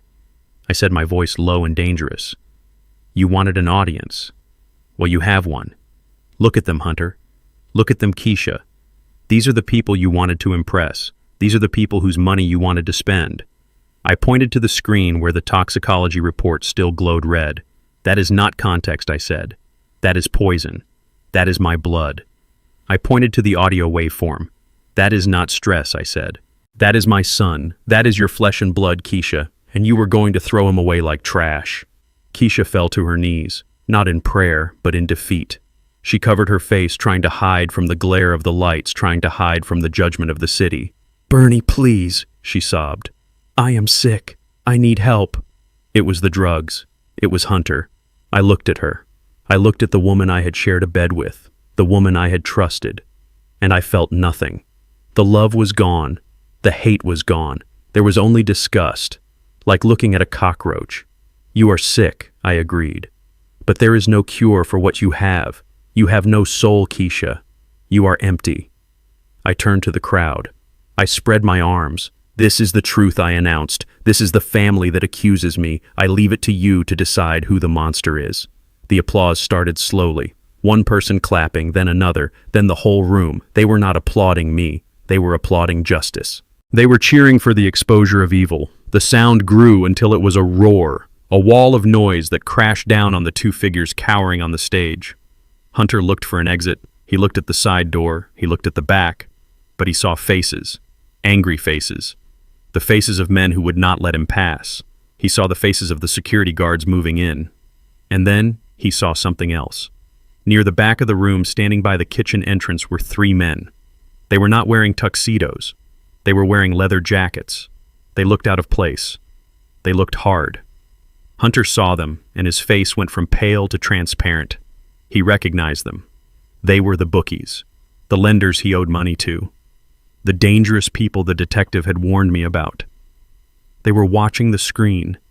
They were watching the man who claimed he had no money, wearing a suit that didn't fit, begging for sympathy. Hunter knew.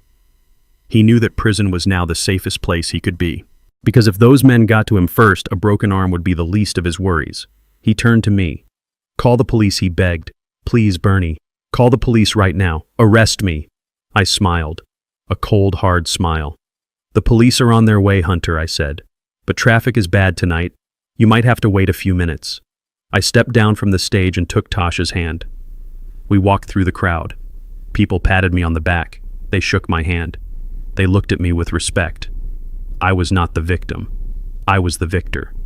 Behind me, the security guards grabbed Hunter and Keisha. They dragged them toward the exit. Not the front exit, the back exit. The one that led to the alley. The one where the police cars were waiting. And maybe, just maybe, where 3 men in leather jackets were waiting too. I did not look back. I did not need to see them go. I had seen enough. The gala continued. The music started again. The champagne flowed. But the air was cleaner now. The poison had been purged. The truth had set me free. The heavy metal doors of the service exit slammed shut behind them, cutting off the warmth and the music of the gala. The alleyway was a stark contrast to the ballroom. It smelled of wet cardboard dumpster juice and exhaust fumes. The security guards did not differ in their treatment of the tuxedo-clad guests or the trash. They threw Hunter and Keisha onto the wet asphalt with a force that was professional, yet satisfying. Hunter scrambled to his knees. He was panting, his breath puffing out in white clouds in the freezing night air. He looked around wildly. His eyes were wide and frantic, like a deer caught in the headlights of a semi-truck. He saw the flashing blue and red lights bouncing off the brick walls before he saw the cars. The alley was blocked at both ends. 4 police cruisers were parked at angles, their light bars spinning silently. Detective Miller stepped out of the lead car. He looked tired. He looked like a man who had seen too much evil in his career, but was happy to finally catch some of it. He walked toward Hunter, his hand resting casually on his belt near his service weapon. Behind him, 4 uniformed officers fanned out their hands ready. Hunter tried to stand up. He tried to fix his oversized suit jacket to regain some shred of dignity. "Officer," he stammered, holding up his good hand while the broken one in the dirty sling hung uselessly at his side. "Thank God you are here. These men assaulted me. My father-in-law has gone crazy. He has a weapon. You need to go inside and arrest him." Miller did not stop walking until he was 2 feet from Hunter. He looked down at the younger man with a mixture of pity and disgust. He pulled a folded piece of paper from his pocket. "Hunter Vance," he said, his voice flat and bored. "You are under arrest." Hunter blinked. "What? No. You are making a mistake. I am the victim here." Miller ignored him. He began to read from the paper. "You are charged with 2 counts of attempted first-degree murder, 1 count of conspiracy to commit murder, aggravated assault on a minor, domestic battery, 20 counts of wire fraud, identity theft, and forgery of legal documents." The list went on and on. Each charge was a hammer blow driving Hunter further into the ground. Attempted murder for the poison, assault for hitting Tasha, child endangerment for threatening Leo, fraud for the stolen money. It was a laundry list of a life lived without a moral compass.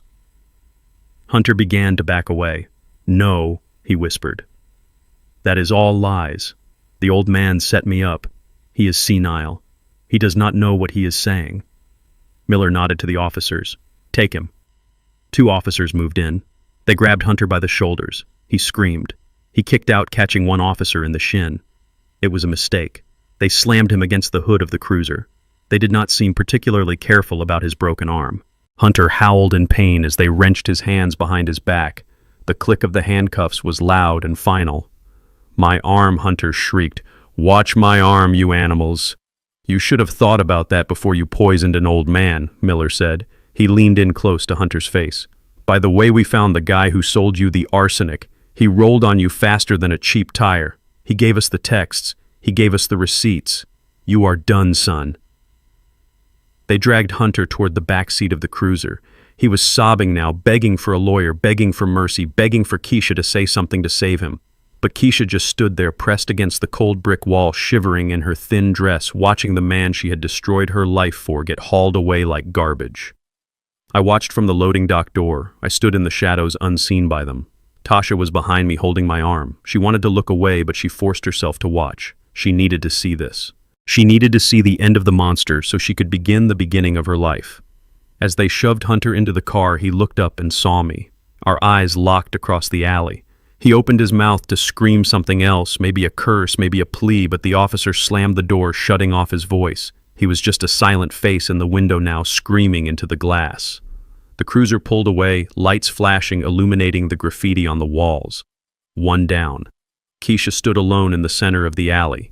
The police had not cuffed her. Not yet. Detective Miller looked at her. He wrote something in his notebook. "Ma'am," he said, "we will be in touch. Do not leave town." He got back in his car and followed the cruiser carrying Hunter. The other units dispersed. The alley went dark again, save for the single flickering security light above the door. Keisha let out a long, shaky breath. She hugged herself, rubbing her bare arms against the cold. She looked around nervously. She thought she had slipped through the cracks. She thought that because Hunter was the one who bought the poison, she might be able to talk her way out of it. She took a step toward the street, toward freedom, but she did not make it far. From the shadows near the dumpster, 3 men emerged. They did not look like police. They wore leather jackets that had seen better days.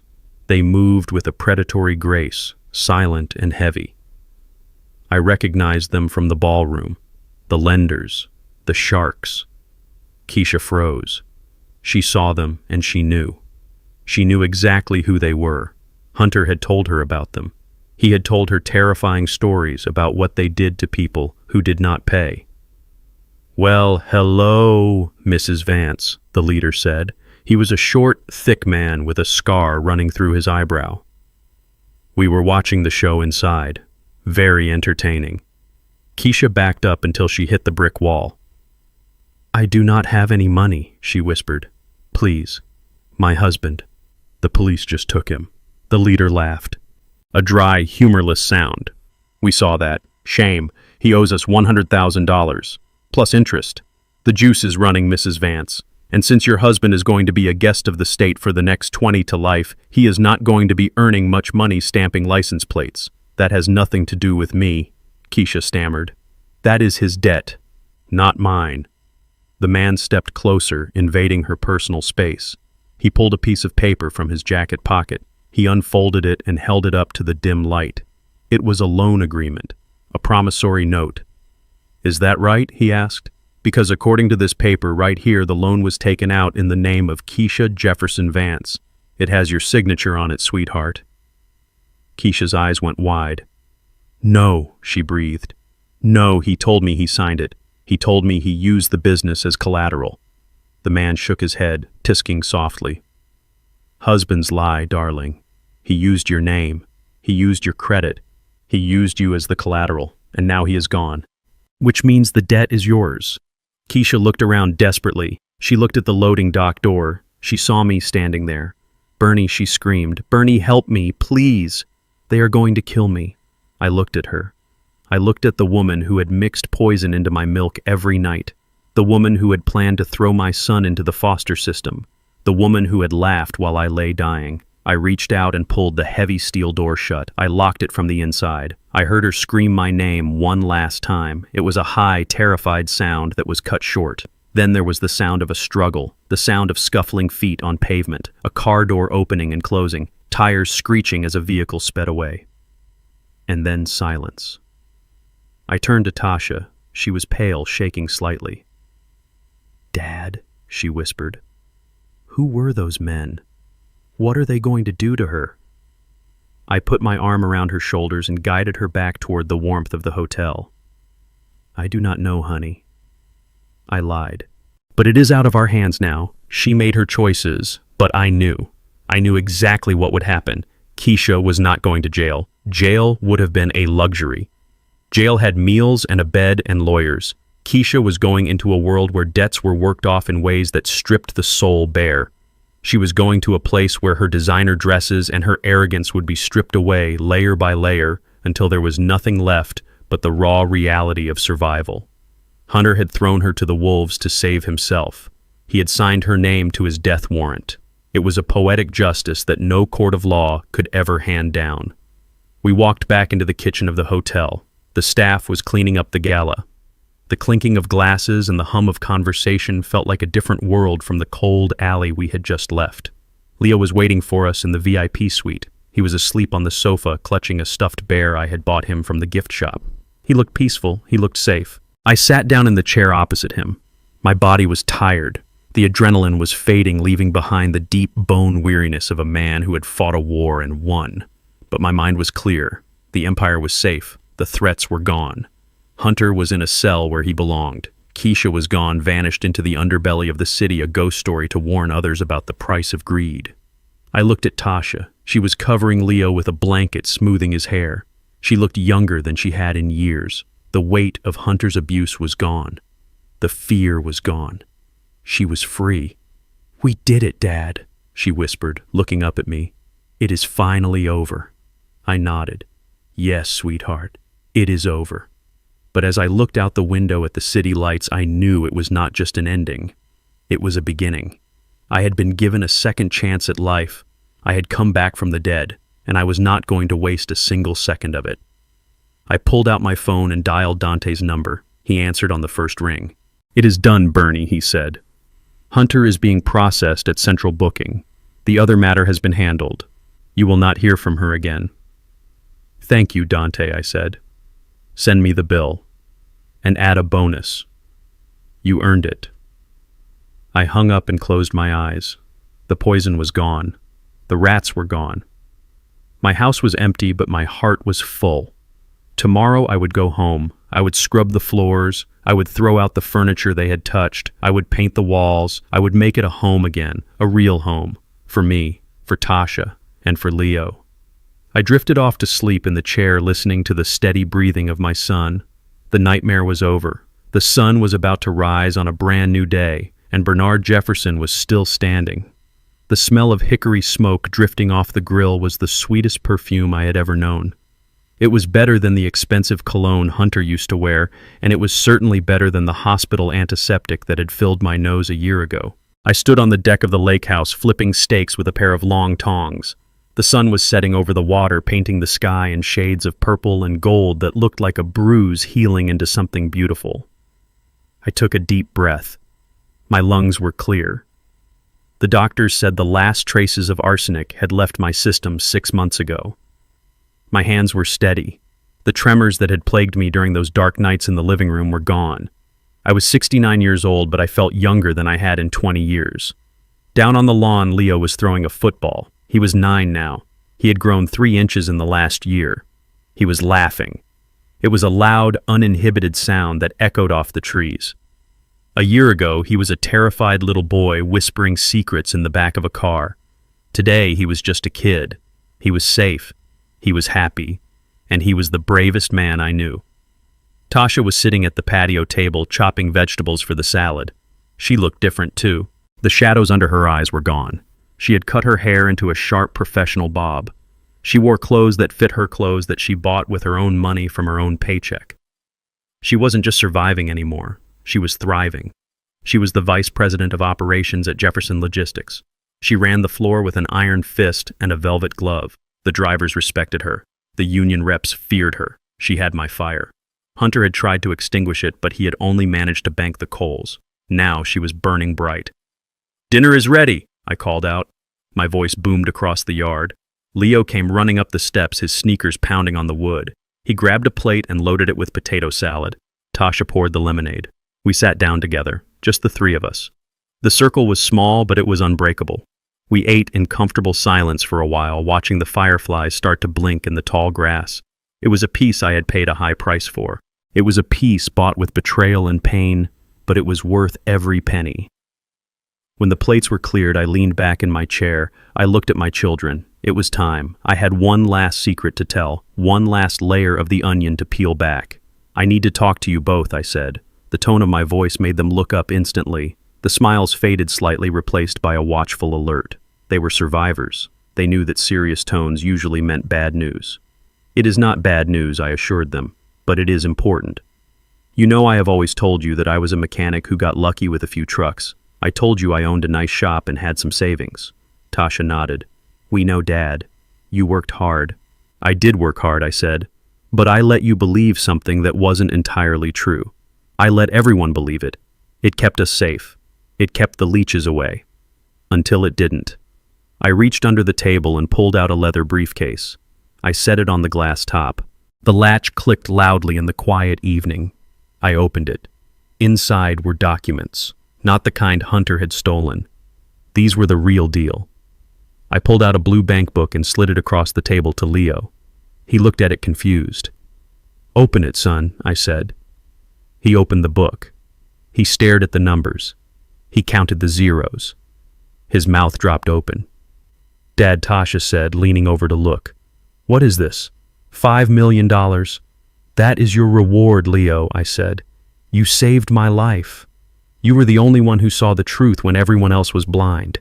You were my eyes when I couldn't see. You were my voice when I couldn't speak. That money is yours. It is in a trust. It will pay for your college. It will pay for your first house. It will pay for whatever dream you want to chase. Leo looked up at me. His eyes were wet. I did not do it for money, Dad. I did it because you are my dad. I know I said my throat tight. I know, son, and that is exactly why you deserve it. Because you are the only person in my life who never asked for a dime. I turned to Tasha. I pulled a thick stack of legal papers from the briefcase. And this is for you, I said. She took the papers. She read the cover page. Jefferson Logistics. Transfer of ownership. CEO appointment. Dad, she whispered. You are giving me the company. I am not giving it to you, I said firmly. You earned it. I watched you this past year, Tasha. You have the instinct. You have the grit.